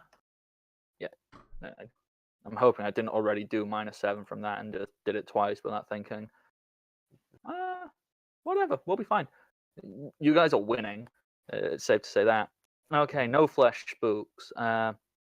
This one running away. This one, it likes the taste of Keldor, so it's gonna float closer. If you'd like an attack opportunity, now would be your time, Keldor. I don't think he can. Yeah, I can. Did it cross through your reach? Yep. Okay. Holy crap! What is... You rolling like 2s.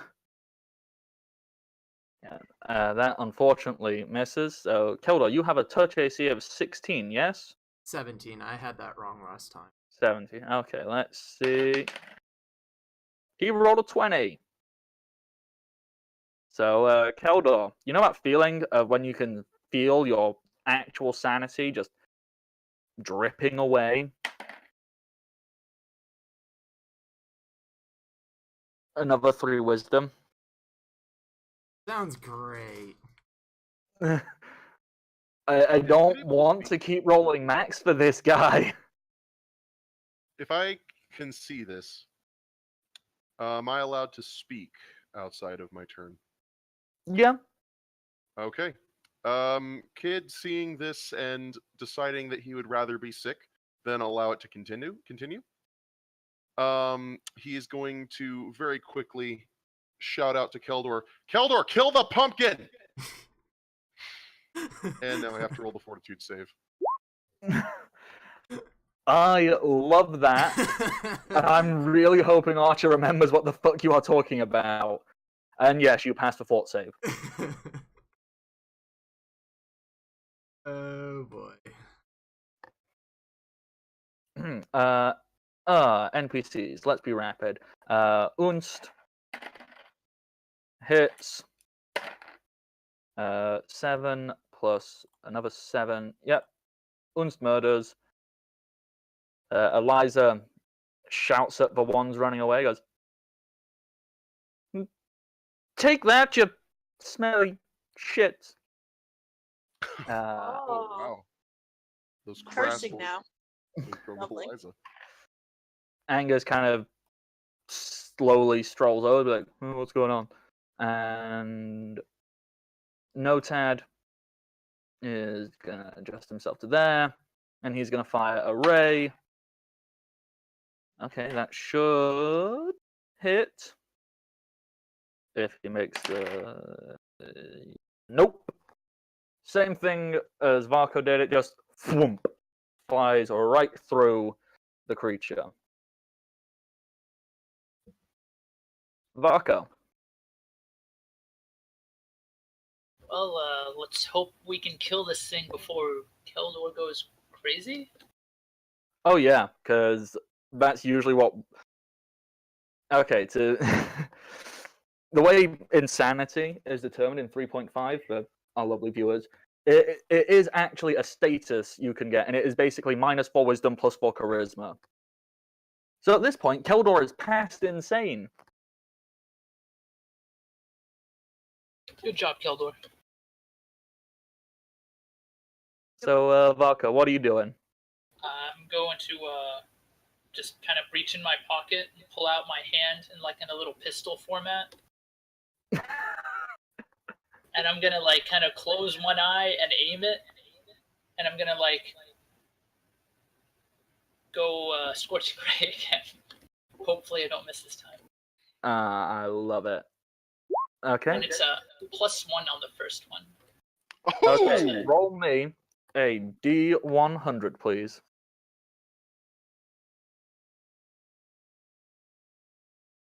Finally. Yes. Okay. Yeah, 14. you blast through for a good solid 14 damage. Yeah, you hit that. It goes, and you can see this fiery, this shadowy, illuminated creature just set on fire. It don't look happy. I give it a wink and then a blow it a kiss. Okay, Primrose. Hello. The combat is almost entirely over. There is one thing left that is just Not running away. yeah. It's the only thing which hasn't been killed or was running away. So you have a choice. You can either throw stuff at running away undead things. You can help Keldor, or you can give Eliza a hug. Wait, which one do you mean? Has not left. I see two of them. There's this fellow here, who is the only creature still actively engaging in combat. Oh. The others that are not crossed out are running away. Eliza scared them. My body was a beast. So, obviously, your choices are attack the ones that are running away, help Keldor, or, check on Eliza. I'm gonna stumble over to Eliza and be like, hi. Yeah, if you want to spend your round talking to Eliza, that's fine. Senility Yes, is amazing. uh-huh. These are legitimate options, people. It's the wonders of D&D. Yeah, if you want to check on her, she goes, "Oh, I'm okay. Just doing that takes a little bit out of me. Not physically. I just mean it makes me a little bit worn out. It's not like it hurts me or anything. Don't Primrose feel- is kind of in the middle of her talking, just starts cuddling, just she's still tired. They're still Yeah, so tired and half asleep. Give Eliza a little cuddle. So have we established that Primrose is not a morning person?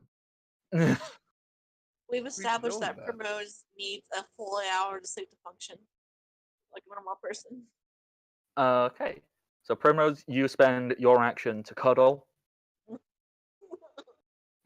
Keldor, what do you do as you feel your sanity slowly drifting away from you, as you feel yourself becoming more and more reckless and less able for basic common sense? Running away again. Yep, you tumble, the tumble tumbles. Gonna back up way back here. And oh boy. Alrighty. Do. Boom. Alrighty. So, do you want to explain how you want to activate this? Because this is your first time activating your super special cool weapon. It's literally just pointing at it and just like it's kind of pushing it forward and just missiles fly out of the tip and kind of go So hit it from both sides. You're treating it like it is the biggest, most pointy-ended wand imaginable. Basically. Nice. Okay, dealing a good 7 damage. -7. Yeah, this creature does not like that at all. That hurt. That was unpleasant.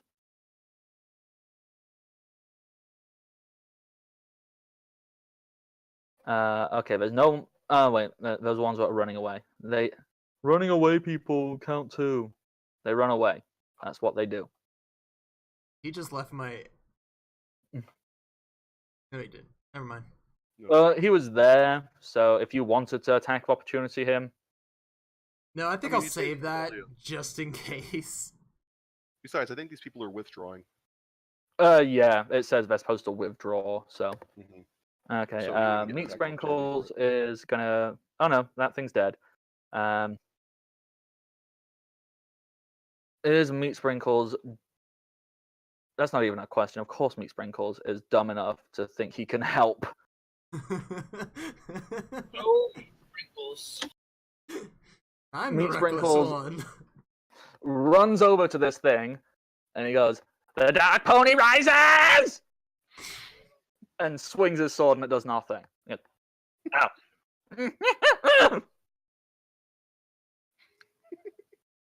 Zindrix.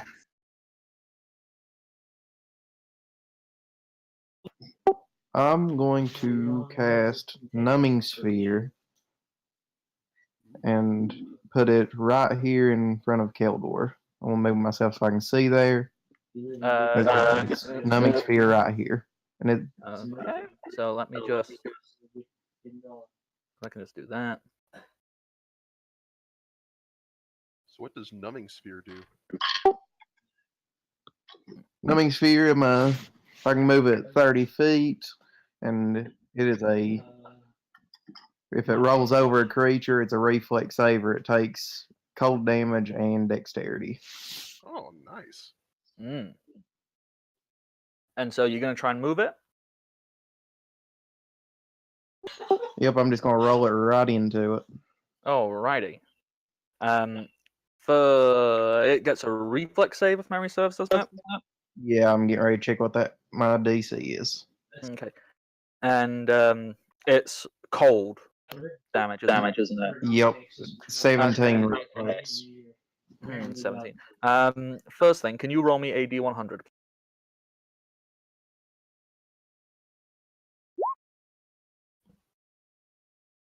Oh yeah. Let's see if it makes a reflex. 17, did you say? Yeah, 17. Reflex plus 4. They rolled a 16. So, can you roll the damage for it, please? Is that the dex damage or the cold damage? I assume D4 is the dex. D6, yeah, D6 is cold, D4 is dex. Okay, it's dexterity. Good solid 3 damage. Okay, I will take that into account. So that's gone down to that. Wunderbar. Kid. Okay.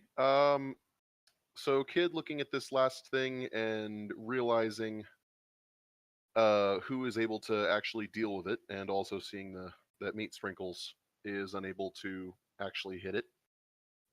He is going to shout, Eliza, cast heal. Any healing. And is going to also say, get towards Keldor, but don't heal him. Okay. And Kid is going to use Liza is action going turn to cast a spell. acknowledge that. Is there anything else you would like to do? Or are you just... Holding my action for when Eliza gets into position. Alrighty. Okay, no flesh spook. This no flesh spook is not doing so good. In fact, it's doing really, really, really bad. Really bad. I need to check a thing. Because it might be useless or it might destroy you all. I mean, what? Sounds like D&D 3.5. Yeah. That one.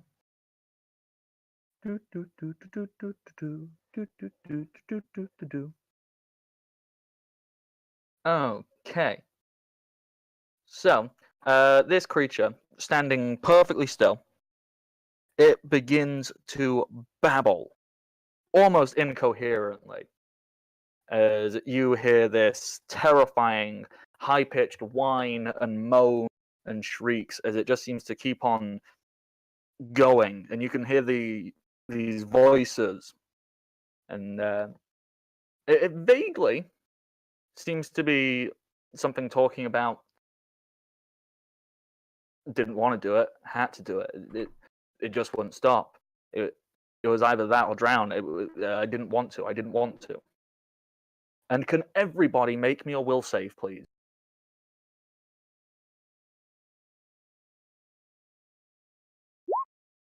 Keldor needs a miracle. Ugh. Kid's not doing that great either. Ironically, Oh, with a no. -4, I have rolled better. With a -4 wisdom modifier, I have rolled better than the rest of the party. Wait, if you have a -4 to wisdom, jeez. Because my Knights base are save is designed for will 4. saves. My base Oh, save dear. is 4. I may have died. Okay. Tragically. So I'm going to roll all the NPCs in a second, but let me just tell Varko and Keldor, you guys are fine. Everybody else, you are hypnotized by this incoherent babbling. And We're that just standing hypnotism there. is going to last for 6 rounds. Okay. So, let me just quickly read up the spell, Hypnotism. So, you are fascinated, causing him to stop and stare blankly at this babbling, inhuman mess. You can use rapt attention, make suggestions, requests seem more plausible. Yeah. And that is every creature within 60 feet that fails a DC 16, although since you're in combat, that's reduced to 14, which only Varko and Keldor passed. So enjoy that. Wow. So Varko, Keldor, you're the only ones who have any idea what's going on. Fun. Let How me about any roll. of the NPCs? I'm rolling for NPCs now. Eliza, nat 20. Angus, 5. As expected. Unst, 13 plus whatever his will save is. So let me just double check. Unst has a will of +3, so he's 16. He makes it. And Notad. Notad is absolutely fine. And Griggle, because he is on here, I can just click the button, save me remembering what his pluses are. Come on, Griggle. You can beat 14 with a +1. I believe in you. 20. Okay, so it's just Angus who fails. Okay, also, And the yeah, entire party. you don't know. Yeah, you can't see them because they're too busy hiding, but the Bard and Genthri are also fine. NPC's turns. Okay, so Eliza, she's not entirely certain what to do with the information Kid said, but she's like, "Oh, okay." And she's going to ready a healing spell in her hand. And you said also get over to Keldor, so she's But gonna don't heal him. she's gonna walk on over, and she's got a heal spell charged up, and she's gonna hold her action, waiting for Kid to tell her what to do next. Unst, he's seen that Gregor can't hit this thing, and he's like, what do? 10, 20, 25, 30. Yeah, Unst has no idea what to do, so he's just going to give up his turn. Gregor's just going to keep on trying to hit this thing. Not doing. Notad, finally someone who can do a thing, is going to unleash a freezing ray that flipping hits, finally, for 5, 11, 14, 16 damage. The thing dead? The thing dead.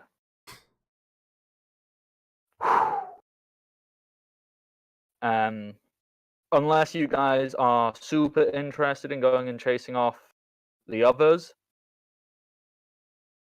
I'm going to say that's combat resolved. I would like to say that, but I have 2 wisdom currently. Holy poo. Keldor is chasing them. Ooh. Someone please try and stop him. I'm gonna run after him. I'm gonna ask Oons to help me because Keldor's pretty big and I can't stop him by myself. I also, when I sprint, move 80 feet around. Well, Keldor's dead, so we look for some popcorn.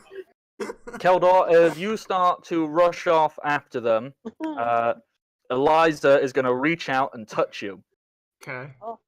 Make me... Let me just check what it needs. Where is it? Where's the bloody... Wait a minute. You just barreling past, and I was just like, nope. I think it's If she more can that do the thing. She saw me turn and like get into like a sprinter stance, and then is just like, nope. Okay, as soon as the lagging is finished and Kid comes back from being fascinated, he goes with his next step of the plan, which was to use Greater Slide on Eliza, propelling it towards the last known location. Okay, roll me a will save, please, Keldor. 8. Yes, as you try to move, you find yourself frozen in place after Eliza touched you. Okay. She has cast Hold Person on you. So you are frozen for 30 seconds, which is 5 rounds, which gives the undead ample time to run away. There we go. I resolved it. Keldor's not rushing off after everybody on his own. Meanwhile, Eliza slid over to here. Yeah. Yeah. Over to... Well, You're like, 20 feet. Oh, what's going on? Where am I going? Oh, I'm so alone now. sorry guys, I think I might have lagged out a little bit. Okay. So, normally we would have taken a break about half an hour ago, but middle of combat, figured, you know what, we'll get to the end of that.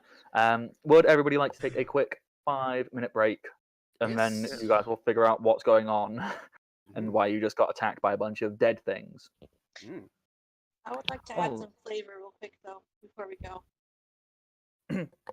Well, I'm assuming you're not just going to like rush off. I'm assuming you would like to all talk and decide what you're doing, like before you head off. So, break, come back.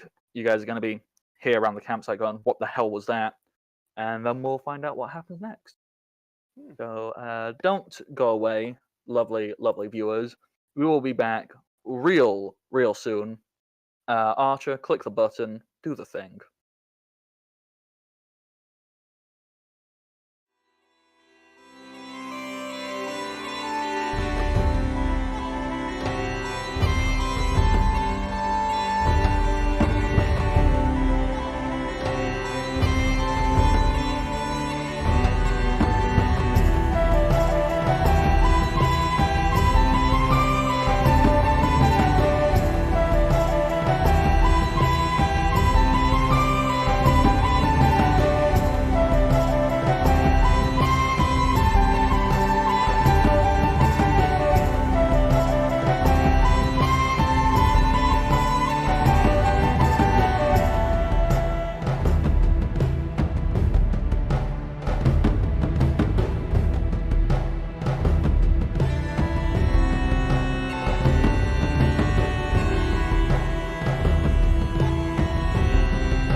Alrighty, wonderful. Welcome back, everybody, to the party. Hope you are all well. Hope everything's doing good. Hope your life is fantastic because it deserves to be. Before we quickly jump back in, quick reminder: consider subscribing to Welcome to the Party for various rewards. For Tier 1, you can get WTTP D20s as an emote. For Tier 2, you can get Michael the Mimic. And for Tier 3, you can get Crits on the Rock.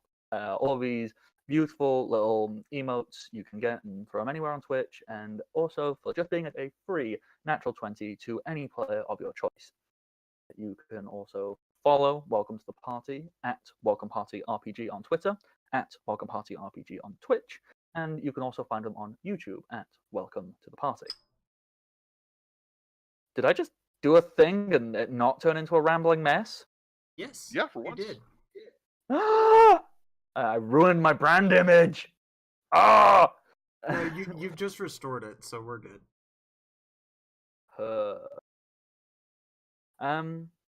Oh, the other thing as well. There is a Discord server. If you scroll on down, you can find that Discord where you can find all these lovely people to talk to, and there's a whole bunch of stuff that goes on there. You know, we have a server just for sharing pictures of cute animals. So hey, there's memes. You like memes? Like them dank memes, as the kids would say? We got them. We also have people looking for groups or people who wish to set up groups to play in.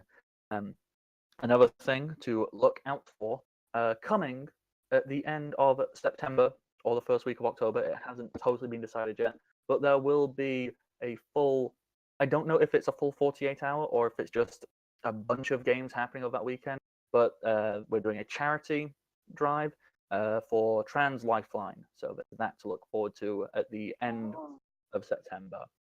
So, hey, we are looking for players and GMs to run stuff at various time slots.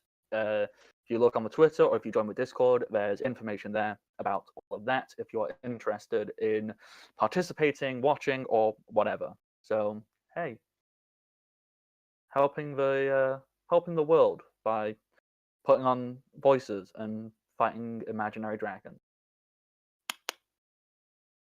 Now, without further ado, I'm assuming everybody's going to try and grab Keldor to stop him running off once the whole person finishes. But aside from that, Primrose, I believe you want to add a little bit of flavor to what's going on immediately post-battle. Please tell us and everybody, what would you like to be doing? Well, just a quick question. So they were hypnotized, and then Eliza moved, right?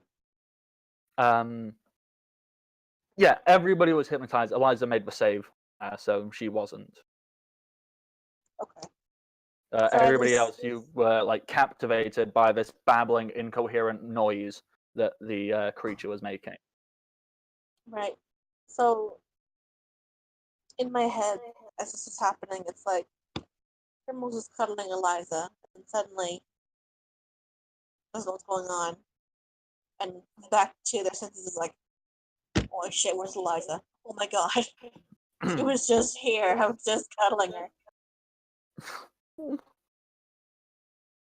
Yeah. But that's Yeah, you look over, you see Eliza. She's just like cast a spell on Keldor, and then she just slides across the floor like whoa, because of magic. But okay. I'm then assuming like you all go and try and stop Keldor from running off. Who, like Keldor, you're still capable of speech whilst paralyzed. Mm-hmm. What would you like to be saying or doing? He is not talking at all. He's just staring after the things running away. As they get further and further and further away. How far did they get away in 30 seconds? They'd get 600 feet away. So, yeah. Good distance. That's a good distance. Like, Yeah, it is. Let me see.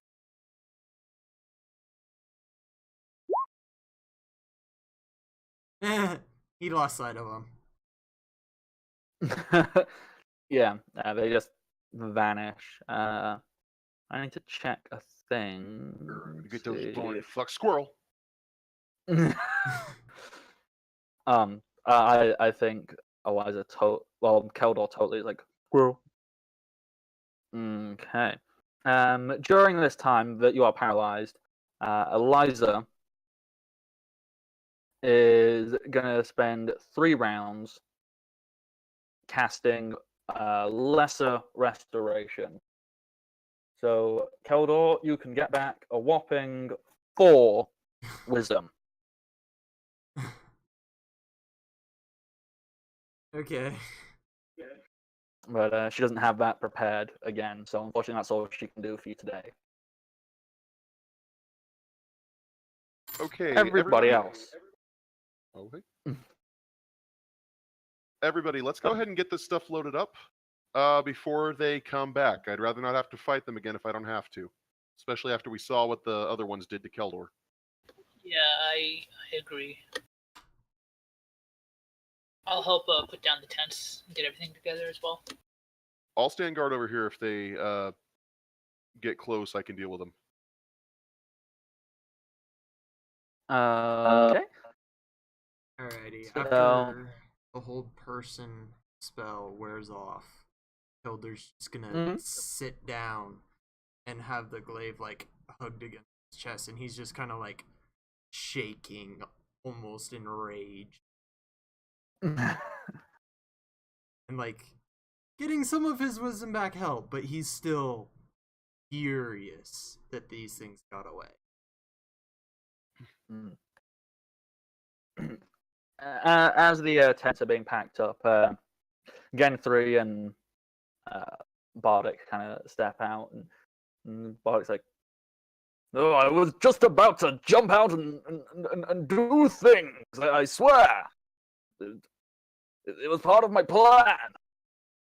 And Gen3 just chimes in like, "Well, I was just scared, and so was he.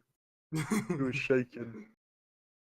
Does anyone want me to make breakfast, or are we just going?" We don't have time. Oh, okay. No breakfast. Yeah, he kind of shrugs and goes, I really wanted breakfast. Nope, it's okay. Okay. Can I help? That's right. Fuck it.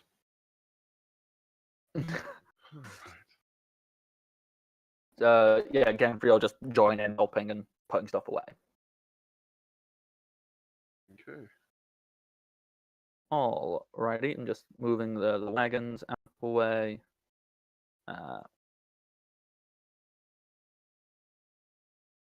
About how long does it take? It's a lot easier to collapse everything than it is to set it up, so, you know, no less than, well, no more than, say, like 20 minutes, half an hour. Are the But with the amount of undead people you've coming got, if everyone's helping out, you can speed it along, get it done in like 10 minutes. back? Okay. Are the undead coming back? No, there is no sign of them returning. Okay. Then in that case, we can get everything loaded up. Let's get on our way. Alrighty. Not super important. Any preference on how you would like to load up the wagons? Assuming Bard driving one. And who drove the other one last time? I think it was Zindrix, wasn't it?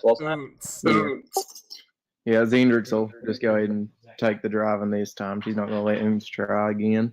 He was just sitting there yelling at the horses. That was the best way. Okay. Unstall get in the wagon. If you go and see inside the wagon, you'll see Flick, and he's just like, "Hey, I stayed up all night, and I warned you. I was totally within my rights to take cover. I was gonna react if I got too close. It's fine. You don't know shit." So So, he's suddenly more aggressive than usual. he's had like no sleep and then got attacked by undead. I think he deserves to be aggressive. So, how would you like to load up the wagons individually? As I said, it's not super important. It's just like however you care. I'm with Eliza again and just like sleeping on Eliza. It's like not coherent. Okay. Who can we fit in where? Then Angus will ride up because Keldor, you can move at the same speed as the horses, can't you? So you walk.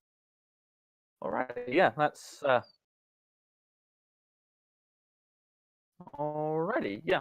So you're all loaded up, and you set off on your trails. Zendrix, do you want to be the wagon riding in front, or do you want to be riding second? Like, do you want to be leading or following? I guess we should lead since Angus knows the way. Alrighty, yeah. Can you roll me a survival check, please? Yes, I can. Just 1 second.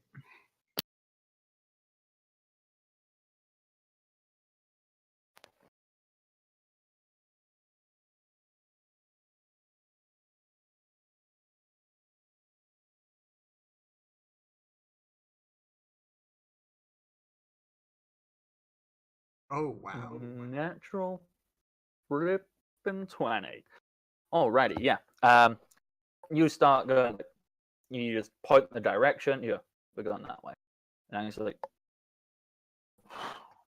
"Hey, she's not wrong.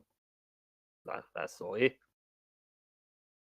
And as you are traveling, you notice that the earth is wet the entire time, and it continues to look as if like it's not rising like visibly, but it always looks like more water is coming. It looks as if something somewhere is just overflowing and it is just spreading out in every possible direction.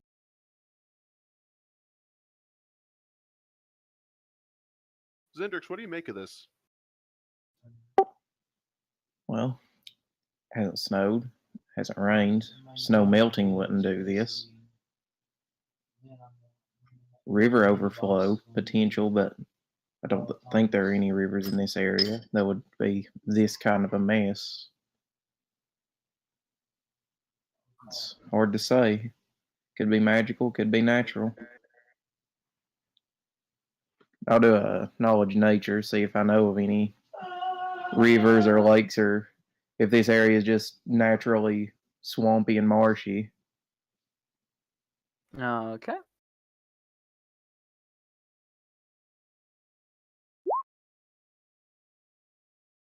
Knowledge nature 17. This area isn't naturally very swampy, but this does seem to have. It seems to look similar to, like you said, when a river would overflow. It's just spreading. However, you were right to be suspicious. There hasn't been a massive amount of rainfall. The snow, yes, is starting to melt, but not enough for this. It wouldn't do this. Something suspicious is definitely happening. So, couldn't be the rain or the snow, so I would think something magical may be melting the snow in another area. That would be my best guess.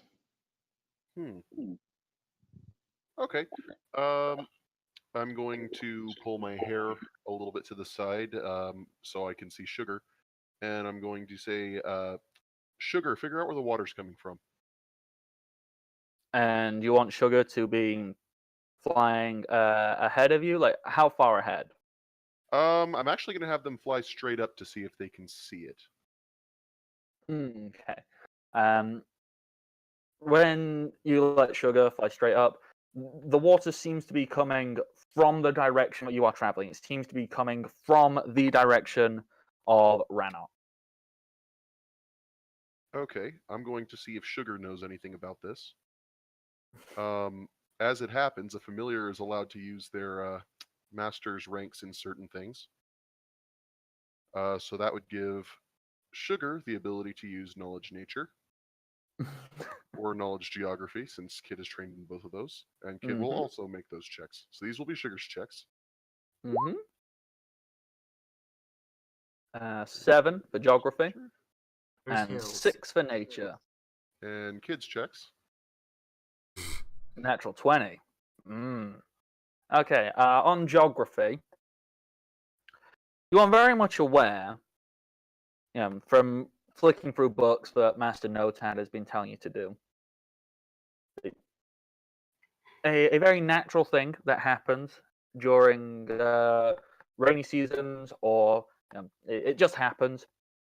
Bodies of water overflow, and when they do, normally for a short distance, they spread, and this is fantastic. It helps fertilize things. It helps do this. It's also why many towns and cities are not built directly on rivers' edges, because it's just a stupid idea. You want them close, but not to the extent where flooding would occur. However, there has been no rainfall. There has been no drastic alterations in the ecosystem. Something is forcing a natural body of water to overflow.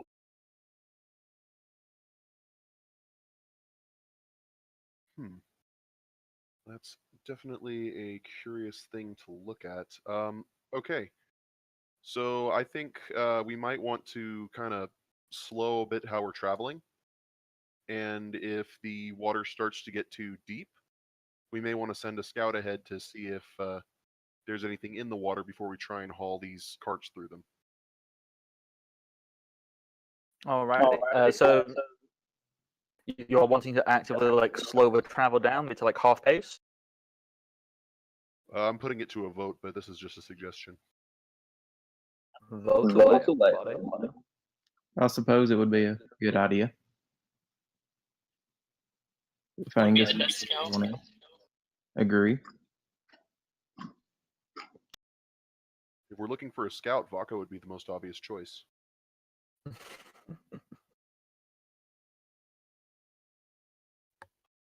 He's not really all that temperamental, and he can fly. I can't fly for that long. How long can you fly for? But I have no mind. Let's see. Fly is for only a few minutes, I think. And how fast can you fly? 60 feet around. Okay. I mean, I could fly around for 6 minutes. So, I mean, I guess I could do that. Okay. All right, so let's put that idea on the back burner then. Yeah, because assuming you're going to turn around, so you can go 3 minutes forward and 3 minutes back, and 60 foot around round is 6 seconds. So in 3 minutes, that would take you. Although if you're doing a double move, Yeah, I'll be doing double moves. So that's 120 foot per round. So what? 100. Come on. That'd be 30 rounds. 120 times 30 would be 3,600 feet. That's how far you can get and turn around. So 3/5 of a mile, give or take a little bit.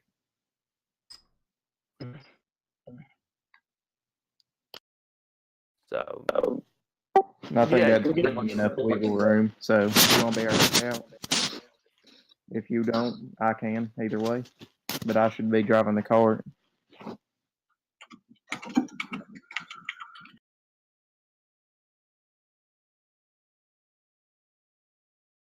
So basically, you can get almost a mile of scouting done in flying, and so if you think that's enough, that's fine. Obviously, Zindrix will voice that she could happily do it if need be as well. Well, I mean, if Zindrix goes north, I can go south, and then we can cover more distance that way. Oh, is Indris turning into a duck or something? Doc.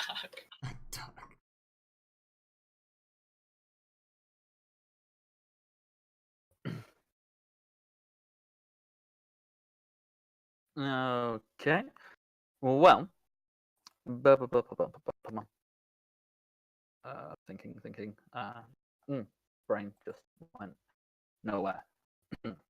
So, if this is like an agreed upon thing, you slow down, let Varco scout out a mile ahead.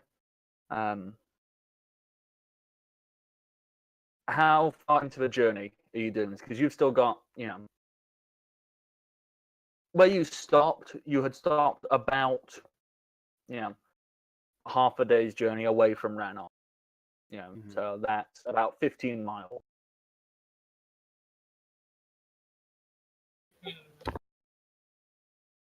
Maybe like in the middle. Like at least whenever it's light enough for me to see, because if I'm sitting there flying around at nighttime, it's probably not going to do any good. Well, those things only attacked. They attacked on the 8th hour of your rest, so they attacked almost as daylight was breaking. So by the time you guys all got ready to head off, it's sunrise, so you've got light. Okay. I mean, yeah, I'll go ahead and I'll do it kind of like in the middle of the journey. Does that sound all right for everyone? Yeah. Your journey's going to be about 4 hours if you're moving at, regular speed. So you're going to get about 2 hours in, then decide to slow down, let Varco scout forward a mile and come back. Okay. That's a good plan. Varco, as you are flying, like easily out of detection of anything on the ground, could you please make me a spot check? Sure thing.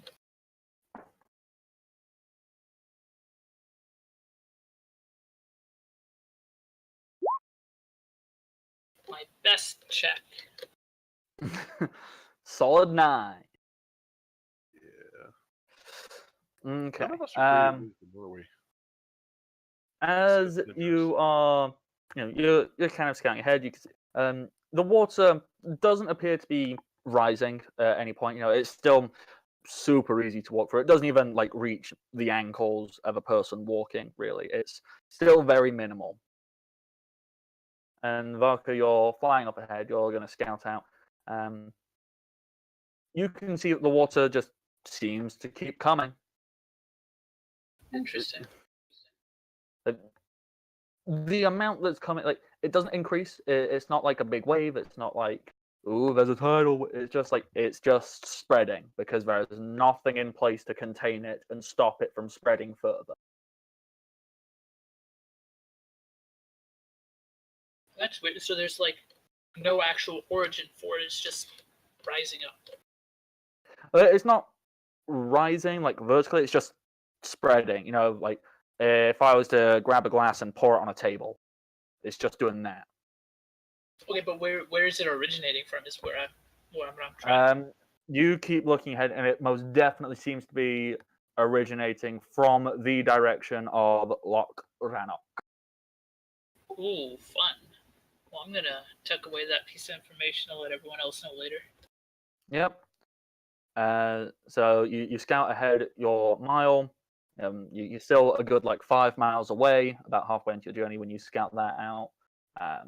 Okay. I can't see that's where it's coming from, but it is coming from that direction. Yeah.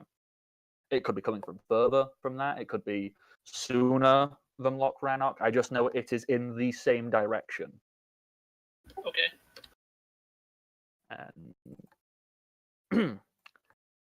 And so I'm assuming you turn around, come back. Yep. I'll just kind of fly back. I kind of landed right on top of on the wagon, tell everybody. I think Loch Rannoch is overflowing everything, but I think it should be safe to get the horses and the wagons in. The water only goes up to maybe my ankles. Can you or kid tell if this water is magical? It may not be a plausible question, but maybe someone's creating this water. I really didn't see anybody out there from where I could tell. But no, I couldn't tell if it was magical or not. It just was just filling up. Well, if somebody was to, try and scoop up some amount and try, I'd allow a knowledge arcana because I assume there would be a visible difference between conjured water or created water than natural. Well, I was suggesting detect magic, but that works as well. That would also work. I'll try it. I can try to knowledge arcana since I'm a spell thief now. Yeah. So anybody who wants to try and scoop up some of this water, have a look at it, figure out if it's natural or not.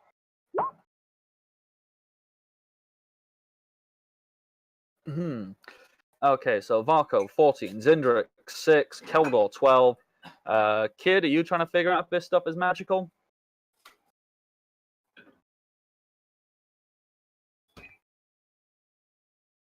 Kid died. Oh, I'm alive. Where am I? We're asking if you want to try and figure out if the water is of natural origin with a knowledge arcana. Oh, yes. And I will allow Sugar to make the same check. Double you bet. Primrose can also do knowledge arcana.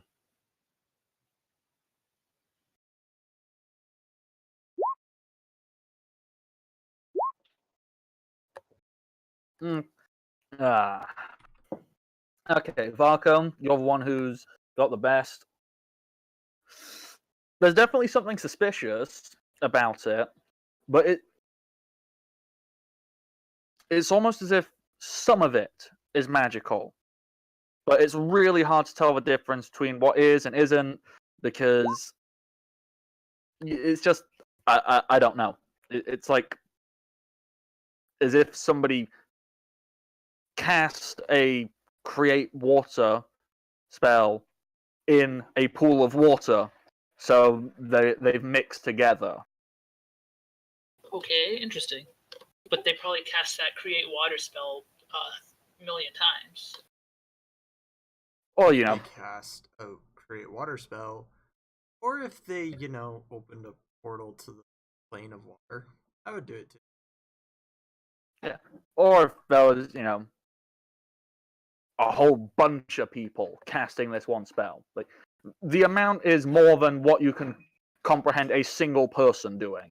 You know that much. So, and Kid, you're also detecting magic? Definitely.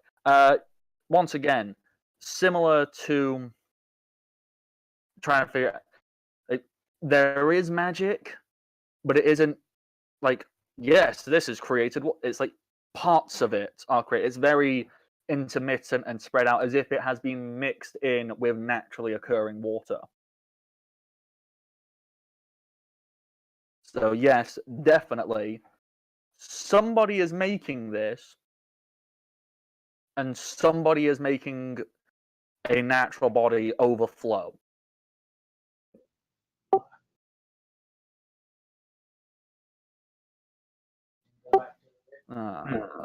Discord's not being fantastic, is it? So I don't know if people are actually hearing me or not. We heard you. We heard you. Yeah, we heard you. Wonderful. So, everybody.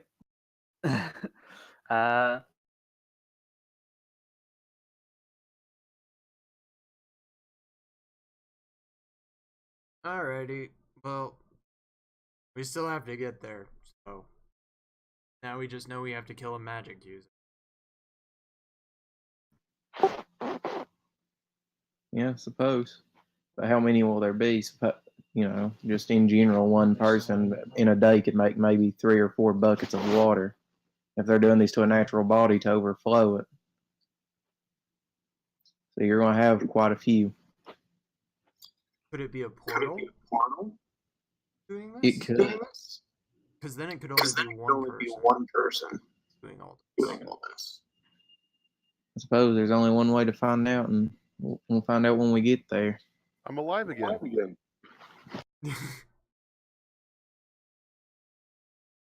Okay. Oh, who's this guy? Oh no, I'm gone. No, you're here. Oh, who's this guy? Don't know yet. We just got here. Okay. Oh. Maybe. What does he look like? The Bardic Knock is talking, but we hear nothing from his mouth. Oh god, if it's not one thing, it's about 4 other things. We can't hear you, Matt. Sorry to say.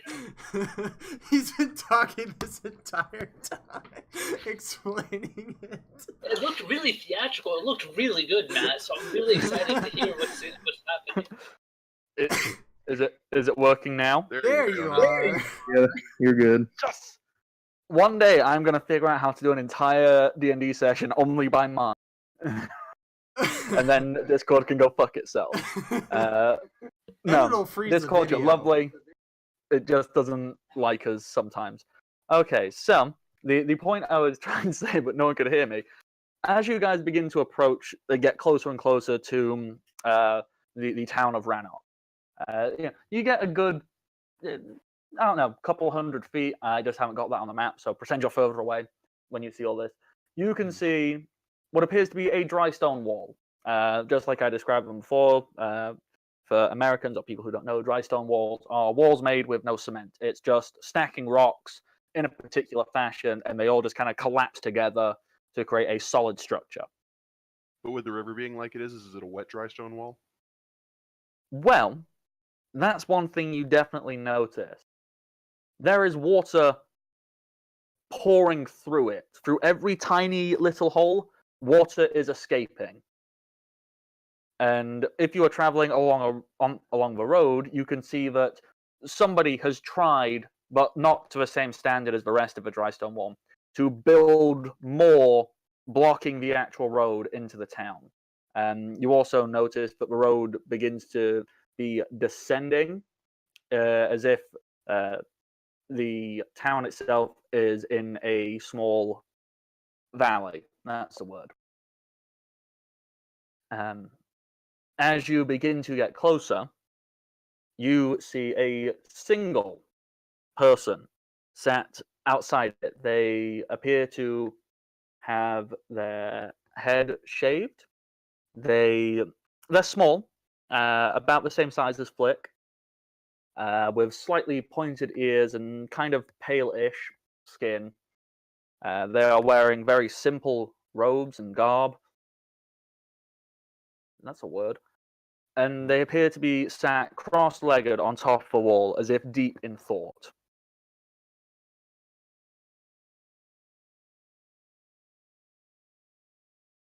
Oh. Who would like to be the ambassador? Well, I mean, technically, the bard is the face of the party, right? Keldor walks forward and says, "Hello. What's going on here?" Oh god, no, the person with a weapon goes first. Wait, do you still have all your wisdom? Some of it came Keldor back. got 4 wisdom back from Eliza.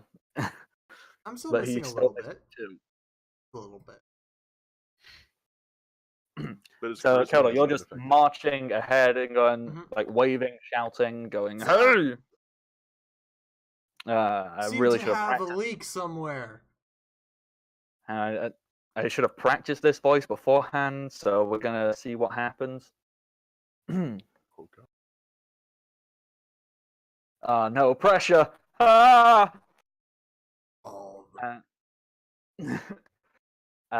This figure seems to open their eyes and look at you, and almost immediately, like, jump up and take a defensive stance. They raise one hand in front of them in like a guarded fist, and the other raised behind their head, and it looks like they're ready to defend themselves. Boy, And, if I was trying to hurt you, I wouldn't have called out first.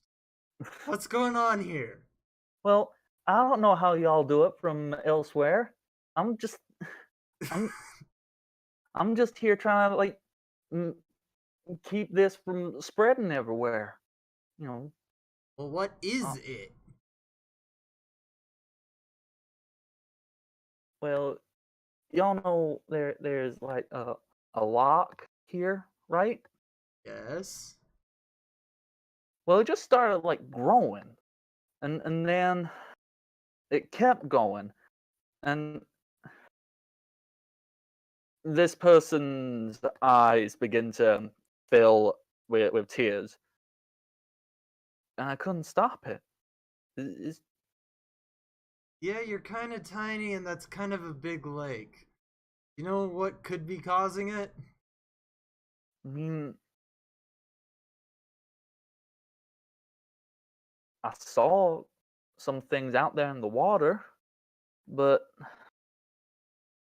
like like fish, people, I guess. Oh joy. I mean, I did what I could, Fish but people? Fish. Like, well, like the bottom half is human and the top half is fish? like the whole body is like a fish, but they got legs and arms, and they carry like pointy spears, and I don't look. I, all I know is my entire hometown is gone. In case you hadn't noticed, this is somewhat of an incline. If you want to peer up over this wall, you'll see what I mean. How high is the wall? The wall itself is a good like 15 foot, maybe 20 foot.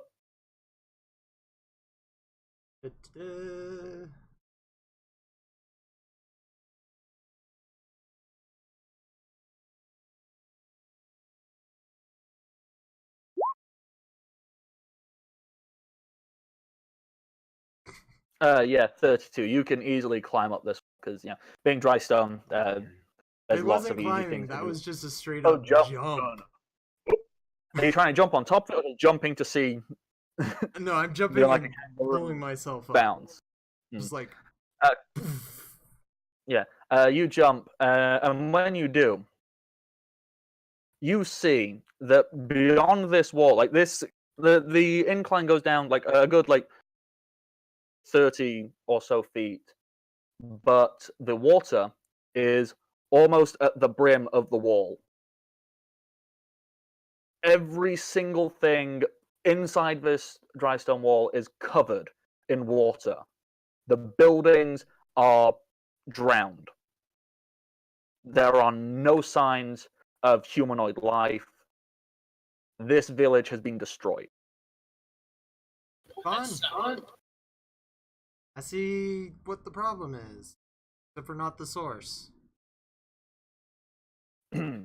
Well, it started from the lock, like right there in the center of town. It just started spilling, and it kept spilling. The lock's inside the town? Yeah, we built the whole town around it. That small? Ooh, it's only a little lake. It's not that impressive. It was more about it. Oh, look, it's meant to have some wild magical properties. It's So it was more of a puddle.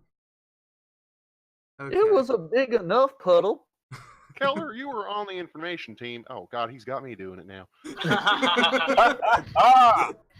You'll never expect I was not on the to put on the information bad team. southern accent. Because I failed it. You forget, you I read the failed that book. check. Yes, you did.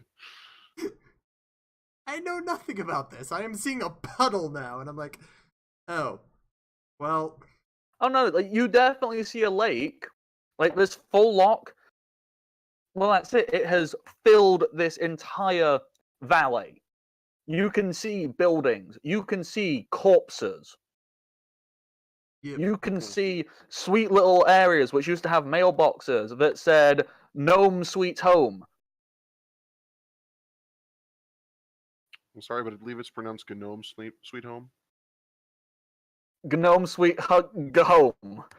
Yes. They put an extra G in for fun. Yes, of course. That's how gnomes do things. So, Oy. yeah. Underwater. I'm guessing the source is in the middle. Joy. Well, Is there a current? Yo, kid. Mm-hmm. How far does your magic detection work? Well, I only had one of them prepared for a day, but it works for 60 feet. Wait, that's not anywhere near big enough. No? But still, kicks the shit out of, and kid's saying this as he is slowly hoisting himself up with the Keldor. Still kicks the shit out of fighting a dragon, and I want to look and see if I can see any current moving through this water. There's not a current how you would understand like a river. It's not, ooh, it goes from that way to that way. But you can see a definite ripple.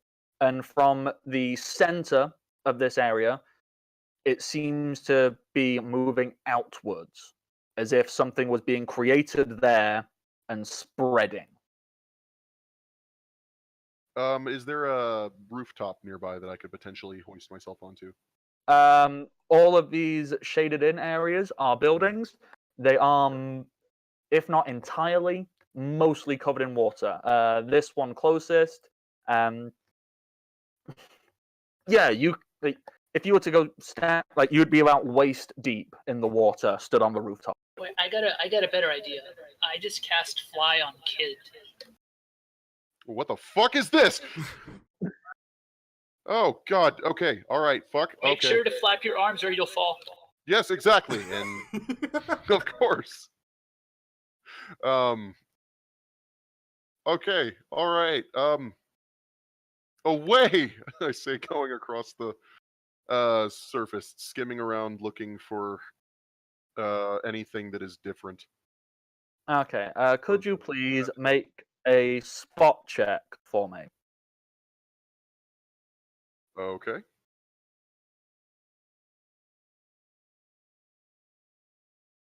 My skills. Okay, here comes Spot. And this is not written in, but if Sugar is nearby, which they are, Yep. Kid gets a +2 to this. Alrighty. 16 with the plus. Yep. Yeah, the first check's the one that would have worked, yeah. Yeah, 16. Okay. As you are flying across the water, you can make out like a few shadows kind of darting around in the drowned village. They appear to be humanoid, but shorter than people. They have rounded bodies and they are covered in fine scales. They look kind of pudgy and bloated. And their arms and legs are slender, almost like willowy, like the texture of a willow tree, ending in broad hands and distended feet that look kind of like flippers. They have fish-like bullet-shaped heads with big silver black eyes and a mouth full of sharp teeth. And they seem to be just swimming around, and you see them coming in and out of this very deep, noticeable event horizon, is the only word I can think of, being the actual lock in the center of town. As you can see on the map, the blue circle is the natural water. And you see them coming in and out of that. Other than that, they're just swimming around the entire settlement, doing what they want. And you said you're on the water's edge, right? I'm swimming kind of close to where I can look down pretty quickly. Okay. What is your AC, please? My AC. You looking for regular or flat-footed? I assume you're. Oh, well, actually, you wouldn't have known it's coming, so flat-footed. 10. A spear, or at least spear-like thing, pierces out the top of the water and hits you in the leg for 6 damage. There appears to be a rope attached to it. And could you make me a strength check, please? Sure.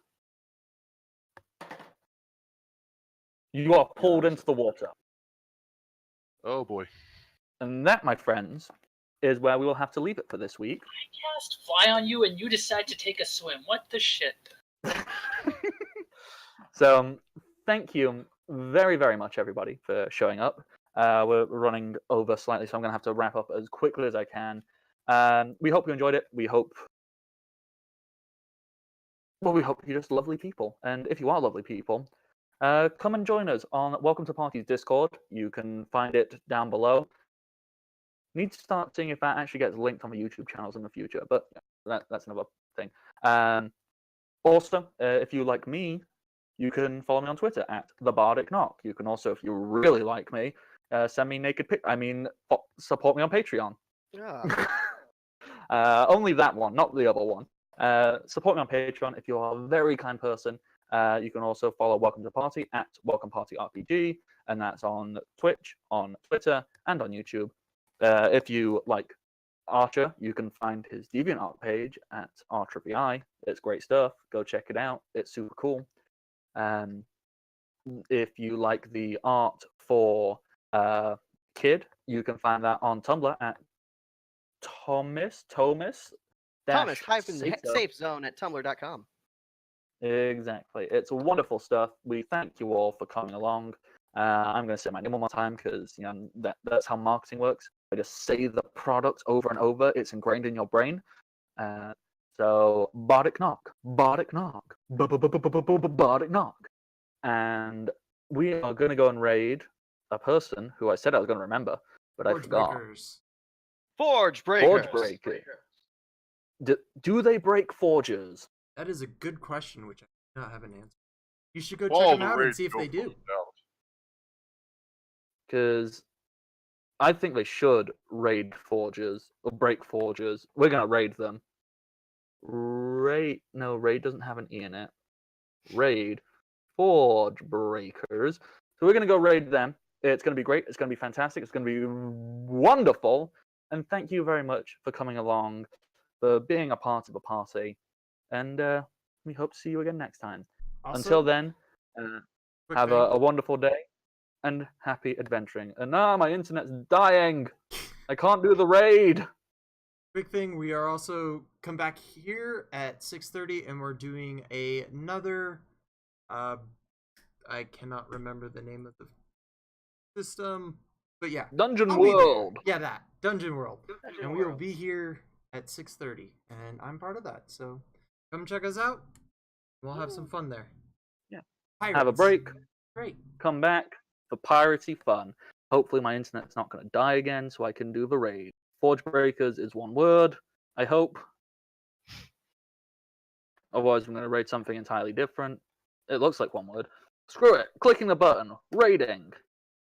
Okay, it must be 2 words because that's invalid. / raid Forge Breakers. Try taking out the S first. Might have been just Forge Breaker. That?